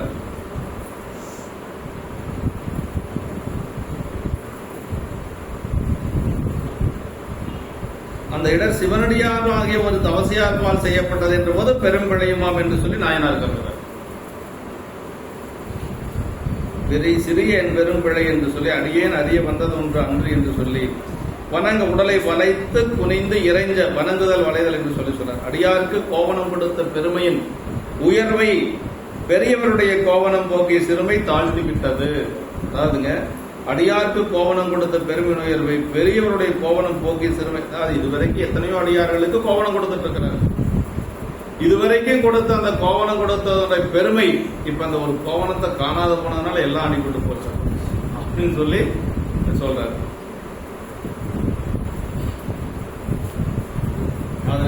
அதனால வணங்கி நிக்கிறேன். நின்ற வேதியர் வெகுண்டு அமர் நீதியார் நிலைமை நன்று சாகவும் நாளிடை கழிந்தது மன்றாம் இன்று நான் வைத்த கோவணம் கொண்டதற்கு எதிர் வேறு ஒன்று கொள்கை என உரைப்பதே நீர் என உரையார். நின்ற வேதியர் வெகுண்டு கோபம் வந்துருச்சு. சாமி கோபம் வந்த மாதிரி பேசுறாரு. கோவணத்தை தொலைச்சு போட்டையான்னு சொல்லிப்ப ரொம்ப கோபத்தில் இருக்கிறார் பெருமாள். கோபத்துல சாமிக்கு என்ன கோபமா வரப்போகுது? அப்படி எல்லாம் ஒண்ணும் வராது. ஆனா கோபம் வந்த மாதிரி அந்த இடத்துல நாயனார் கிட்ட நிக்கிறார். நின்ற வேதியர் சினந்து ரொம்ப கோபப்பட்ட மாதிரி, அவர் நீதி யாரே நீர் சொல்லும் நிலை மிக்க நன்று. என்னையா சொல்றீரு? கோவணத்தை இப்பதான் நான் கொடுத்துட்டு போனேன். கொடுத்துட்டு போய் ஒரு மணி நேரம் கழிச்சு வந்து கேட்டா இல்லைங்கிற மனசு வச்சுட்டியா நீயே அப்படின்னு சொல்லி கேட்கிறாரு. அப்படி இடையில் அதிக நாள்கள் கழிந்ததும் இல்லையே. இன்றைக்கு நான் உம்மிடத்தில் கொடுத்து வைத்த கோவணத்தை நீரே கொண்டு, நான் கொடுத்த கோவணத்தை நீ எடுத்துட்ட, அப்புறம் எடுத்துட்டு அதற்கு வேறாக வேறொரு கோவணம் கொள்கை என்று கொள்வதா? நீயே எடுத்துட்டு இப்ப வேறொரு கோவணம் நான் கொடுக்கறேன்னு சொல்லி சொல்றது எப்படி நியாயமா என்று சொல்லி அவர் கேட்கிறார். நின்ற வேத அங்கு ஈரக்கோவணத்துடன் நின்ற மறையும். சாமி அப்படியே ஈரக்கோவணத்தோட நிக்கிறார். அமர்நீதியாரே நிலைமை நன்று. சாமி இந்த இடத்துல வந்து பேர் சொல்லி சொல்றார். அமர்நீதியார் பேர் சொல்லி கூப்பிடுறார். நிலைமை நன்று, நீர் கூறிய படைக்கு உள்ள உங்களுடைய நிலைமை நன்றாக இருக்கிறது அப்படின்னு என்ன? நீ செய்யறது எதுவும் சரியில்லைன்னு அர்த்தம். இந்த இடத்துல எதிர்மறையாதான் அவன் பொருள்கள் நன்று ஆச்சரிய குறிப்பு. நன்றன்று என எதிர்மறை குறித்தது. உடன்பாட்டு துணை பொருளும் பெறக்கூடிய சுவை காண்க என்று சொல்றார். நாள் சாலம் இடை கழிந்ததும் அன்று.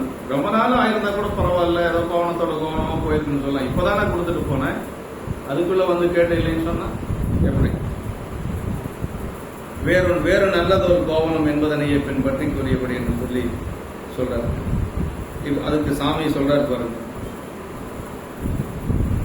நல்ல கோவணம் கொடுப்பன் என்று உலகின் மேல் நாளும் சொல்லு வித்து என் கோவணம் கொள்வது துணிந்தோ ஒள்ளை இங்குரு வாணிபம் அலையுது உமக்கு என்று எல்லை இல்லவன் எரிதுள்ளினால் என வெகுண்டான். அவர் எரிதுள்ளினால் போல கோபம் அந்த மாதிரி சாமி ஆட ஆரம்பிச்சிட்டார். நல்லா இருக்குதுயா, இதுதான் நீ வந்து அடியார்களுக்கு கோவணம் கொடுக்குற லட்சணமா அப்படின்னு சொல்லி கேட்கிறார். கோபம் அந்த மாதிரி பேசுறாரு பெருமான். நல்ல கோவணம் கொடுப்பன் என்று உலகின் மேல் நாளும் சொல்லுவித்தது என் கோவணம் கொள்வது துணிந்தோ அப்படின்னு சொல்லி சொல்றார். அமர்நீதியாரே நல்ல கோவணம் தருவேன் என்று உலகிலே பல நாளும் சொல்ல செய்வது எனது கோவணத்தை கொள்வதற்கு துணிந்துதானோ அவரே சொல்றார். விரைவாக நீர் இங்கு செய்த வாணிபம் உமக்கு அழகுது. நல்ல வியாபாரம் செஞ்சிருக்கு. ஏன்னா அவர் வணிகர் தானே. அவர் நீர் வணிகர் குலத்தை சார்ந்தவர். நல்ல வியாபாரம் பண்ணிட்டியா நீ என்கிட்ட அப்படின்னு சொல்லி சொல்ற. உன்னுடைய வியாபாரம் ரொம்ப அழகா இருக்குது அப்படின்னு சொல்லி சொல்ற. என்று ஒரு எல்லையில்லாதவராக இறைவர் எரிதுள்ளினால் போல சிறந்தார் அப்படின்னு ரொம்ப கோபப்பட்ட மாதிரி, ரொம்ப அப்படியே கோபப்பட்ட மாதிரி பேசுறார். நல்ல சொல்ல நல்ல நாயனார் உலகில் தமது செயலை தாமே விளம்பரப்படுத்தியதாக கூறுவார். நல்ல கோவணம் கொடுப்பேன் என்று உலகின் மேல் சொல்லுவித்ததுனர். கோவணம் கொடுக்கணும் ஊர் ஊரா நீ சொல்லிட்டு இப்படிதான் பண்ணிட்டு இருக்கிறியா அவனு சொல்லி கேட்கிறேன். ஒரு என்னமோ ஒரு 100 கோவணம் கொண்டாந்து கொடுத்து மறைச்சு வச்சுட்ட மாதிரி, இதான் நீ சொல்றதா அப்படின்னு சொல்லி சொல்றாரு. அது என்ன சொல்றாருன்னா, விளம்பரப்படுத்துதலே வியாபார முறை என்பதை இந்நாள் மக்களுக்கு சொல்ல வேண்டியதில்லை என்றோ, நீயே அட்வர்டைஸ்மெண்ட் பண்ணிக்கிற அப்படிங்கிற மாதிரி சாமி சொல்ற. நீயே எல்லாம் சொல்லிக்கிட்டு இப்படி கொண்டு வந்து கொடுக்கிற கோவணத்தை மறைச்சு வச்சுட்டு வியாபாரம் பண்ணிட்டு இருக்கிறியா நீயே அப்படின்னு சொல்லி பேசுறாரு. கொடுப்பன் என்று சொல்லி வைத்தது கொள்வது துணிந்தோனர். கொடுக்கிறன்னு சொல்றது எங்கிட்ட இருக்கிற பொருளை வாங்கறதுக்காக சொன்னியா நீயே அப்படின்னு சொல்லி கேட்கிறாரு. கொடுப்பதும் கொள்வதுமே வாணிபத் தொழிலுக்குரியன. கொடுப்பதும் குறைபடாது கொள்வதும் மிகைப்படாது என்று தமிழ் இலக்கியம். கொடுப்பதும் குறைபடாது கொள்வதும் கொடுக்கறது அதிகமா இருக்கணுமா, வாங்கறது கம்மியா இருக்கணும் பாருங்க. அது கூட இலக்கணம் வச்சிருக்கிறான் தமிழன். கொடுக்கறது நம்ம அடுத்தவங்கிட்ட வாங்கறத விட கொடுக்கறது அதிகமா இருக்கு. நம்ம தான் கொடுக்கறதே இல்லையே, ஒன்லி வாங்கறது மட்டும்தானே, ஒன்வே தானே. அது பிரச்சனையே இல்லை. இதெல்லாம் யாரு அளவு பார்த்துட்டு செஞ்சுட்டு இருக்கிறது. வர்றது ஒன்வே வந்ததுதான், மீண்டும் போறதுக்கு வழியே இல்லை. அந்த காலத்துல அது கூட ஒரு இலக்கணம் வச்சிருக்கிறாங்க. கொடுப்பது அதிகமா இருக்கணுமா, கொள்வது குறைவாக இருக்கணும். பெரிய புராணத்துல என்ன இல்லைன்னு நினைக்கிறீங்க? எல்லாமே இருக்கு. ஒரு இலை எப்படி போடணுங்கிறத சொல்றாரு சிறுத்தொண்ட நாயனார். இந்த இதுல அப்போதி நாயனார் புராணத்துல நிறைய பேருக்கு இலை போட தெரியாது தெரியுங்களா? திருப்பி தான் போடுவாங்க. நிறைய பேர் திருப்பி தான் போடுவாங்க. நல்ல விவரம் தெரிஞ்ச குடும்ப பெண்களுக்கு தான் இலை போட தெரியுங்க. அதுக்காக இலை போட தெரியும் அப்படி சொல்லல, தெரியாது, மறந்துடுவாங்க, வேற ஒண்ணும் இல்ல. ஈர்வாய் வலப்புறம் மரபில் வைத்தார் அப்படிங்கிறாரு. அறிந்த பகுதி வலது பக்கம் வரணும். தலவால் இலை போறோம்னு வைங்களேன், தலவால் இலை இடது பக்கம் இருக்கணும், அறிந்த பகுதி வலது பக்கம் வரணும். அதை எங்க சொல்றாரு? நம்முடைய அம்புதி நாயனார் பணத்துல சொல்றாரு, ஈர்வாய் வலப்புறம் மரபில் வைத்தார் அப்படின்னா. இலை போடுறது கூட நம்ம பெரிய புராணம் சொல்லி கொடுக்கும், எப்படி இலை போடணும். தனியா உட்கார்ந்து சாப்பிடக்கூடாதுன்னு சொல்லுது பெரிய புராணம். அது இல்லைங்களா? இங்கு நமக்கு தனியுண்ண ஒண்ணாது பாங்கு நின்ற, இப்ப ஈசனடியார் பாங்கு நின்றார அலைமின் சிறு தொண்டனாயர் மனத்துல சொல்றாரு. ஒரு வீட்டுக்கு போறோம்னா சிவனடியார்கள் நம்ம சாப்பாடு போட்டா போதுன்னு உட்கார்ந்துடக்கூடாது. யாராவது ஒரு அடியார் இருக்கிறாங்களான்னு பார்க்கணும். ஒருத்தர் இல்லை, சரி நீங்க உட்காருங்க ஐயா, 2 பேர் உட்கார்ந்து சாப்பிடலாம் அப்படின்னு சொல்லி அந்த வீட்டுக்காரையாவது பக்கத்தில் உட்கார வச்சுதான் சாப்பிடணும். போன உடனே நம்ம தனியா சாப்பிடக்கூடாது. இதெல்லாம் பெரியவரான சொல்லக்கூடிய நமக்கு உண்மைகள். இங்கு நமக்கு தனியுண்ண ஒண்ணாது. பெண்கள் தனியா இருக்கிற வீட்டுக்கு போகக்கூடாது, எந்த காரணத்தை கொண்டும் போகக்கூடாது. பெரியவரான நமக்கு சொல்லுது, மாதரா தாம் இருந்த இடவகையில் தனி புகுதோம் அப்படின்னா. சிறுதொண்ட நாயகர் மனத்தில் பெண்கள் தனியா இருக்கிறாங்க அப்படின்னா அந்த இடத்துக்கு போகக்கூடாது. ஆண்கள் வந்த பிறகுதான் நம்ம போகணும். பெரியவரான நமக்கு சொல்லிக் கொடுக்கும். இதெல்லாம் ஒவ்வொன்றும் எப்படி, அதே மாதிரி குழந்தை எப்படி நடந்துக்கணுங்கிறது பெரியவரான சொல்லுது நமக்கு. அம்புதி நாயனாருடைய குழந்தை இலைய இருந்துட்டு வர சொல்லி சொல்றாங்க. சின்ன குழந்தை, ஒரு 8 வயசு 10 வயசு குழந்தை தான். நம்ம குழந்தை சொன்னா கேட்க, தம்பிகிட்ட சொல்லுங்க பார்க்கல, ஏதாவது கேட்டுருவானு பார்க்கலாம். தப்பு சொல்ல, நான் கேட்டாலும் கேட்பான். உதாரணத்துக்காக சொன்னேன். நம்ம என்ன சொல்றோமோ அதுக்கு எதிர்ப்பா ஒண்ணு சொல்லிட்டு செஞ்சுட்டு அப்புறம் தான் அதை செய்வோம் இல்லையா? அந்த குழந்தை என்ன சொல்லுச்சு தெரியுங்களா? நல்ல தாய் தந்தையர் ஏவ இதை நான் செய்யப்பட்டேன். அப்பா அம்மா சொன்னா குழந்தை கேட்கணும். பெரிய புராணத்தில் தான் இருக்கு, அம்புதி நாயனார் புராணத்தில் இருக்கு. நல்ல தாய் தந்தையர் ஏவ இதை நான் செய்யப்பட்டேன். இப்படி பெரிய புராணத்தில் இல்லாததே இல்லைங்க, எல்லாமே இருக்கு. கணவன் மனைவி எப்படி இருக்கணும், அம்மா அப்பா இப்படி. பெரிய புராணம் எந்த வயசுல கேட்கணும்னா சின்ன வயசுல கேட்கணும். ஒரு 20 வயசு 25 வயசுல, ரொம்ப வயசான முன்னாடி கேட்கலாம். நான் தப்பு சொல்லல, நான் நமக்கு எப்போ வாய்ப்பு கிடைக்குதோ அப்பதானே கிடைக்கும் இல்லைங்களா? நான் பெரிய புராண ஐயா கிட்ட கேட்கற பொழுது எனக்கு வயசு வந்துங்க 23 24 வயசு. நான் பெரிய புராணம் கேட்டதுக்கு பிறகு எங்க பாப்பா பிறந்ததுனாலதான் அவளுக்கு கமலினின்னு பேர் வச்சேன். இல்லைன்னா அந்த கமலினிங்கிற பேர் எங்க இருக்குன்னு எனக்கு தெரியாது. திருமலை சிறப்பு ஐயா கிட்ட கேட்டேன், பெருமாளூர்ல கேட்டேன், அப்புறம் விஜயமங்கலத்துல கேட்டோம். பெரிய புராணம் பேசுற பொழுது சுயபுராணம் பேசக்கூடாது, நீங்க தெரிஞ்சுக்கணுங்கிறதுக்காக நான் சொல்றேன். பெரிய புராணம் பேசுற பொழுது நம்மளுடைய வாழ்க்கை வரலாறு பேசக்கூடாது. இருந்தாலும் இறைவனுடைய திருவுருளுக்காக நான் சொல்றேன். எனக்கு அப்ப பெண் குழந்தை இல்லை, ஒரு ஆண் குழந்தை தான் இருந்தது. திருமலை சிறப்பு படிக்கிற பொழுது கமலினி அணிந்ததின்னு வருது இல்லைங்களா? திருமலையில பரவினாச்சார் கமலினி. பெண் குழந்தை பிறந்தா கமலினின்னு பேர் வைக்கணும்னு நினைச்சேன். அதே மாதிரி ஒரு வருஷத்துல பெண் குழந்தை பிறந்தது, கமலினின்னு பேர் வச்சு. பெரிய புராணா அந்த மாதிரி வயசுல ஒரு 24 வயசு 25 வயசு 30 வயசுக்குள்ள கேட்டோம்னா நம்ம வாழ்க்கை அதோட கொஞ்சம் தொடர்புபடுத்தி கொண்டு போறதுக்கு வசதியா இருக்கு. வயசான முன்னாடி கேட்டா எல்லாம் நாயன்மார்கள் வாழ்ந்திருக்கிறாங்க, நம்மளால முடியலையே அப்படின்னு அவங்களுடைய வாழ்க்கையை நினைச்சு நம்ம அதுவும் ஒரு அனுபவம் தானே. இப்படி எல்லாம் இருந்திருக்கிறாங்களா, கணவன் மனைவி இப்படி இருந்திருக்கிறாங்க, நாயன்மார்கள் இப்படி வாழ்ந்திருக்கிறாங்க அப்படின்னு அது ஒரு இதுதான். ஏதோ ஒரு காலத்திலேயாவது நமக்கு அந்த வாய்ப்பு கிடைக்கிறது அப்படிங்கிறது இறைவனுடைய திருவருள் தான். யாருக்கு வேணாலும் எப்ப வேணாலும் கிடைக்கும். இந்த குழந்தைகள்லாம் நல்லா கவனிச்சதுன்னா நல்ல ஒரு இதுதான். அவங்களுடைய பக்குவம் எப்படிங்கிறது நமக்கு தெரியாது இல்லைங்களா? அதனால இந்த வயசுல இருந்து வர்றது ரொம்ப நல்லதுதான்.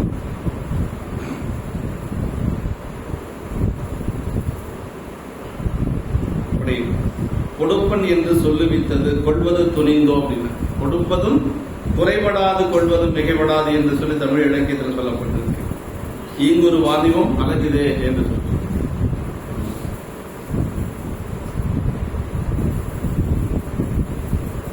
இங்கு மறைவர் நாயனாரது குலத்தொழிலையும் சுட்டி இழித்து காட்டுவது போல கூறியது. தமது மிக்க வெகுட்சியையும் அறிவித்து அவர் செயலை மிக இழிவுபடுத்துவது போன்று காட்டி என்று சொல்லி. அழகுதே அப்படின்னா அழகன்று அர்த்தங்க.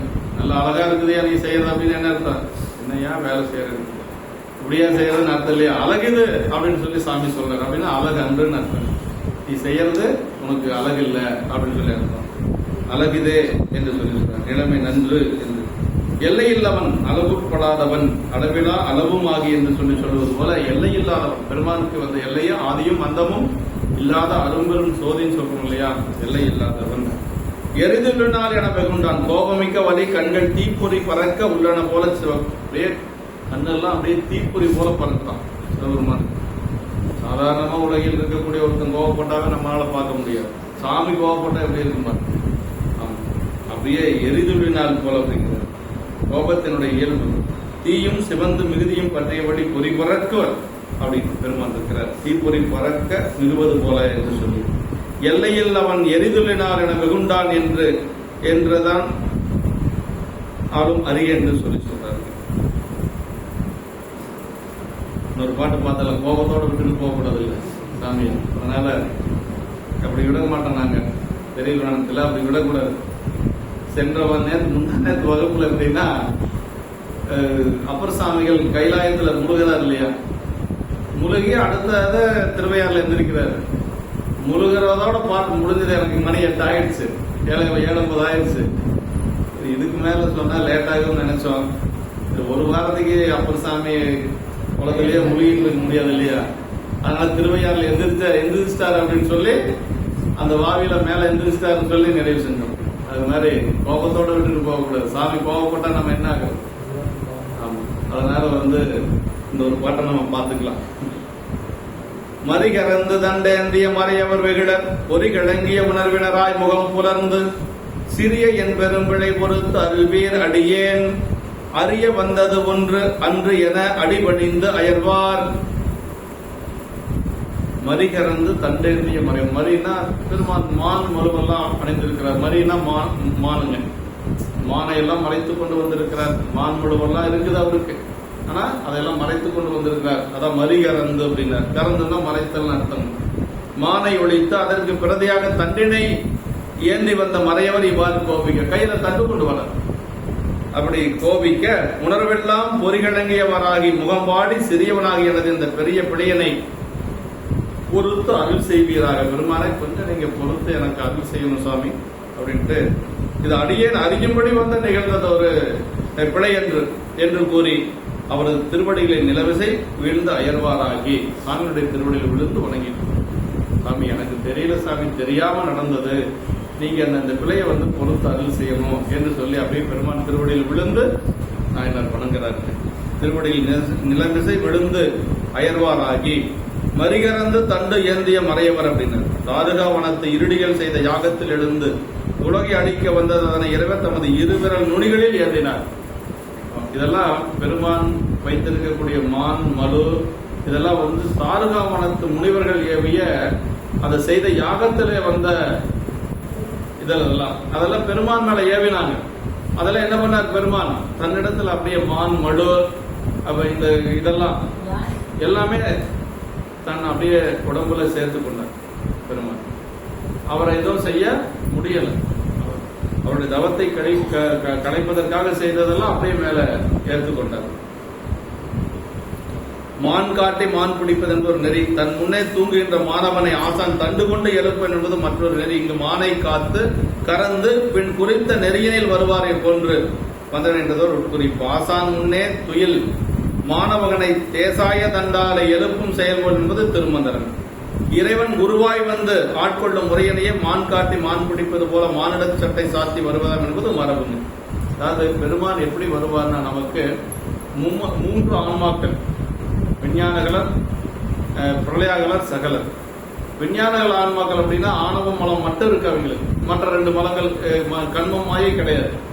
அவங்களுக்கு பெருமான் எப்படி அருள் செய்வான்னா இறைவனே உயிருக்கு உயிராக இருந்து அருள் செய்வார். உள்ளுக்குள்ள இருந்தே சாமி அருள் செய்வார். அதே அவங்க புடிச்சுக்குவாங்க. ஆனா 2 மல ஆன்மாக்களுக்கு மாயை கிடையாது, ஆணவம் கண்மம் மட்டும் இருக்கு. அவங்களுக்கு எப்படி பெருமான் அருள் செய்வான் அப்படின்னா மான்மடுவோட வந்து திருநீலகண்டத்தோட வந்து பெருமான் அருள் செய்வார். அது ஒரு கோலம் தாங்கி வந்து அருள் செய்வார்.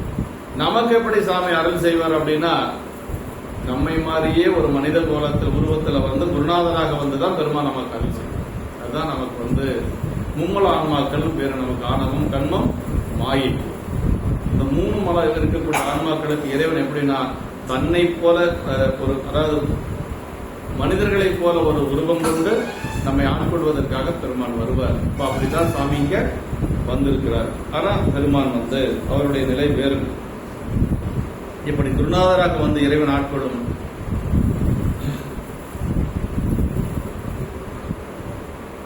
கங்கை மடு ததும்பிய வளர்சடை மறைத்தவம் மறையோர் என்று சொல்லி சொல்றார். இந்த வெகுட்சியும் மறைவானதேயாம் என்று சொல்லி திரோதானமாகிய ஆதிசக்தி ஸ்வரூபம் என்று சொல்லி இது ஒரு மறைப்பாற்றல், பெருமானுடைய மறைப்பாற்றல் தான். திரோதான சக்தி தான், உண்மையான கோலம் அல்ல. உண்மையா அவர் கோபப்படல, உண்மை வெகுட்சி அன்றுன்னு சொல்லிட்டார். பொறிகளங்கிய உணர்வு அப்படிங்கிறார். அப்படின்னா புலன்களை அறியும் கருவிகள் ஆணவம் அவை கலங்கிய போது உணர்வு இயல்பில்லையாம் என்று சொல்லி சொல்றார். நம் செயல் அறிந்த நாமற்ற பின் நாதன் தன் செயல் தானே என்று உந்தீவரே என்று சொல்லி நாயனார் செயல் என்பது ஒன்று இன்றைய எல்லாம் நாதன் செய்தலே ஆவது. இங்க நாயனார் செய்தது ஒண்ணுமே கிடையாது. அமரீதி நாயனாருக்கு என்ன நடக்குதுன்னே தெரியாது இல்லையா? எல்லாம் இறைவன் தான் செய்யலாம். பெருமானுடைய செயல் தான் எல்லாமே. நான் கெட்ட வாடி தெல்லேனம் கொட்டாம என்று சொல்லி திருவாசன் சொல்வது போல, தன்னை மறந்தால் தன் நாமம் கெட்டால் தலைப்பட்டால் நங்கை தலைவன் தானே அப்ப சாமியுடைய தேவம். சிறியின் பெரும்பிழை பொறுத்து அருள் செய்வீர், சிறியோர் செய்த சிறுபிழையெல்லாம் பெரியோர் ஆயில் பொறுப்பது கடன் என்று சொல்லி நமக்கு திருமுறைகள் சொல்லுதுங்க. சிறியோர் பெரும்பிழை செய்தனராயில் பெரியோராய் பிழை பொறுத்தலும் அரிதே என்று சொல்லி அருள் செய்வீர், பிழை பொறுத்து மாற்று கோவனமாக இதனை சாத்தி அருள்வீர் என்று சொல்லி சொல்ல அடிபணிந்து அயர்வார் அப்படின்னார். அப்படியே திருவடியில வணங்கி அயர்வார், அடி வீழ்தலுக்கு மேற்பட்ட பணிவும் தீர்வும் இல்லை என்பார் அயர்வார் ஆகி என்று சொல்லி கொஞ்சம் வருத்தப்படுறாரு. திருவடியில விழுந்து கொஞ்சம் வருத்தப்படுறாரு. அடுத்த பாட்டு ஒரு 5 நிமிஷம். செயத்தகும்பனை செய்வன் இக்கோவனமன்றி நயத்தகும் தன நல்ல பட்டாடைகள் மணிகள் உயர்த்த கோடை கொண்டருளும் என்று உடம்பினில் அடங்கா பயத்தொடும் குறைந்து அடிமிசை பலமுறை பணிந்தார். திருவடியில விழுந்து விழுந்து வணங்குறார். ஏதோ பெரிய தவறு செஞ்சத மாதிரி. தவறு செஞ்ச நாமெல்லாம் அப்படி மேல நெஞ்ச நிமித்தி நடப்போம் இல்லையா? இல்லையா நான் தப்பு செஞ்சுட்டேன், என்னமோ உலகத்தில் தப்பு நான் செஞ்சிட்ட மாதிரி அப்படிதான் நாம சொல்லுவோம். என்னமோ உலகத்தில் தப்பு நான் செஞ்சிட்ட மாதிரி அப்படிமா. ஆனா ஒரு தப்புமே செய்யல அவர். அப்படி பயந்து நடுங்கிறாரு. அது போக திருவடியில பலமுறை விழுந்து வணங்குறார். செய்யத்தகும் பணி செய்வனி கோவனம் என்று செய்யத்தக்கது என்று தேவரின் பணிக்கு பணி எதுவோ அதனை சாமி நீங்க என்ன சொல்றீங்களோ நான் செய்யறேன் சாமி, நீங்க என்ன சொல்லுங்க நான் செய்யறேன் அப்படின்னு சொல்லி சொல்றார். இந்த கோவனமே என்று விரும்பத்தக்கனவாயுள்ள நல்ல பட்டாடைகளும் மணிகளை மணிப்பற்றிலே உயர்ந்தனவாகிய கோடிகளை தேவரில் ஏற்றுக்கொண்டு சாமி இந்த ஒரு கோவனத்துக்கு இணையா எங்கிட்ட இருக்கிற அத்தனை கோவனத்தையும் நான் கொடுக்குறேன், பட்டாடைகள் எங்கிட்ட இருக்கக்கூடிய பொருள் அத்தனையும் கொடுக்குறேன், நீங்க ஏற்றுக்கொள்ளணும் அப்படின்னு சொல்லி நிக்கிறார்.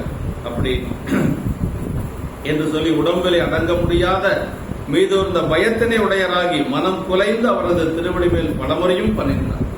அப்படியே அவருடைய திருவடியில பலமுறை விழுந்து பணிந்து கேட்கிறார், கொஞ்சம் ஏத்துக்குங்க சாமி, நீங்க என்ன செய்ய சொன்னாலும் நான் செய்யறேன், செய்யத்தகும் பணி அப்படின்னா தகுவதாய் நீர் பணிக்கும் பணி முன் நான் செய்தவை செய்யத்தகாதன. நான் உங்க கோவணத்தை திருப்பி கொடுக்காது இருக்கக்கூடியது என்னுடைய பிழை அப்படின்னு சொல்லி சொல்றார்.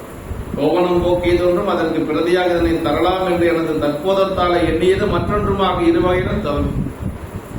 எப்படியோ கொடுத்தவன் சொல்லி தற்போதத்துல நின்றது ஒரு பெரிய தவறு என்று சொல்லி சொல்றார்கள். பட்டாடைகள் மணிகள் இந்த 2மே வாணிபம் செய்த சரக்குகள், பொன்னும் முத்து நன் மணிகளும் பூந்துகில் முதலாயின. நாயனார் ஒரு பெரிய வியாபாரி, வணிகர் குலத்தை சார்ந்தவர். அதனால அவர்கிட்ட எல்லாமே இருக்கு. பொண்ணு இருக்குது, நவமணிகள் இருக்கு, முத்துக்கள் இருக்கு, எல்லாமே இருக்கு, பட்டாடைகள் இருக்கு, பெரிய வியாபாரம்.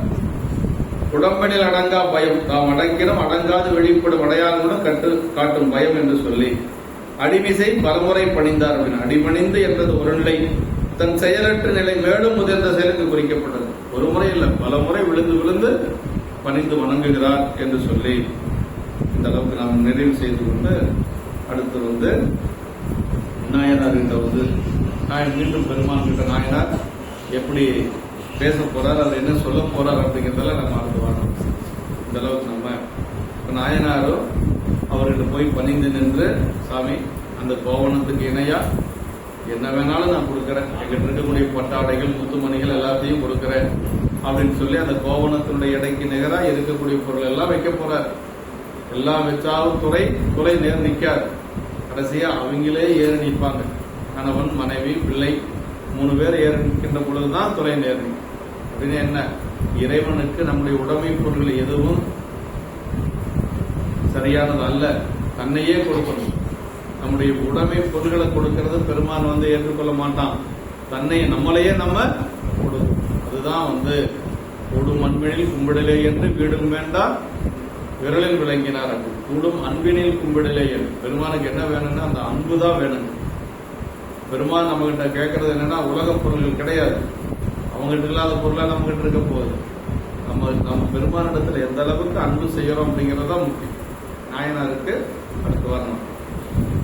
என்றும் இன்பம் பெருகும் இயல்பினால் ஒன்று காதலை துள்ளமும் ஓங்கிட மன்றுளார் அடியார் அவர் வான்புகள் நின்றதெங்கும் நிலவு உலகலாம் வான்முகில் வளாது பெய்க மலிவலம் சுரக்க மன்னன் போர்முறை அரசு செய்க உறைவிலாது உயிர்கள் வாழ்க நான்மறை அரங்கல் நோக்க நற்றவம் வேள்வி மழ்க மேன்மைகொள் சைவநீதி விளங்குக உலகமெல்லாம். மேன்மைகொள் சைவநீதி விளங்குக உலகமெல்லாம். மேன்மைகொள் சைவநீதி விளங்குக உலகம்.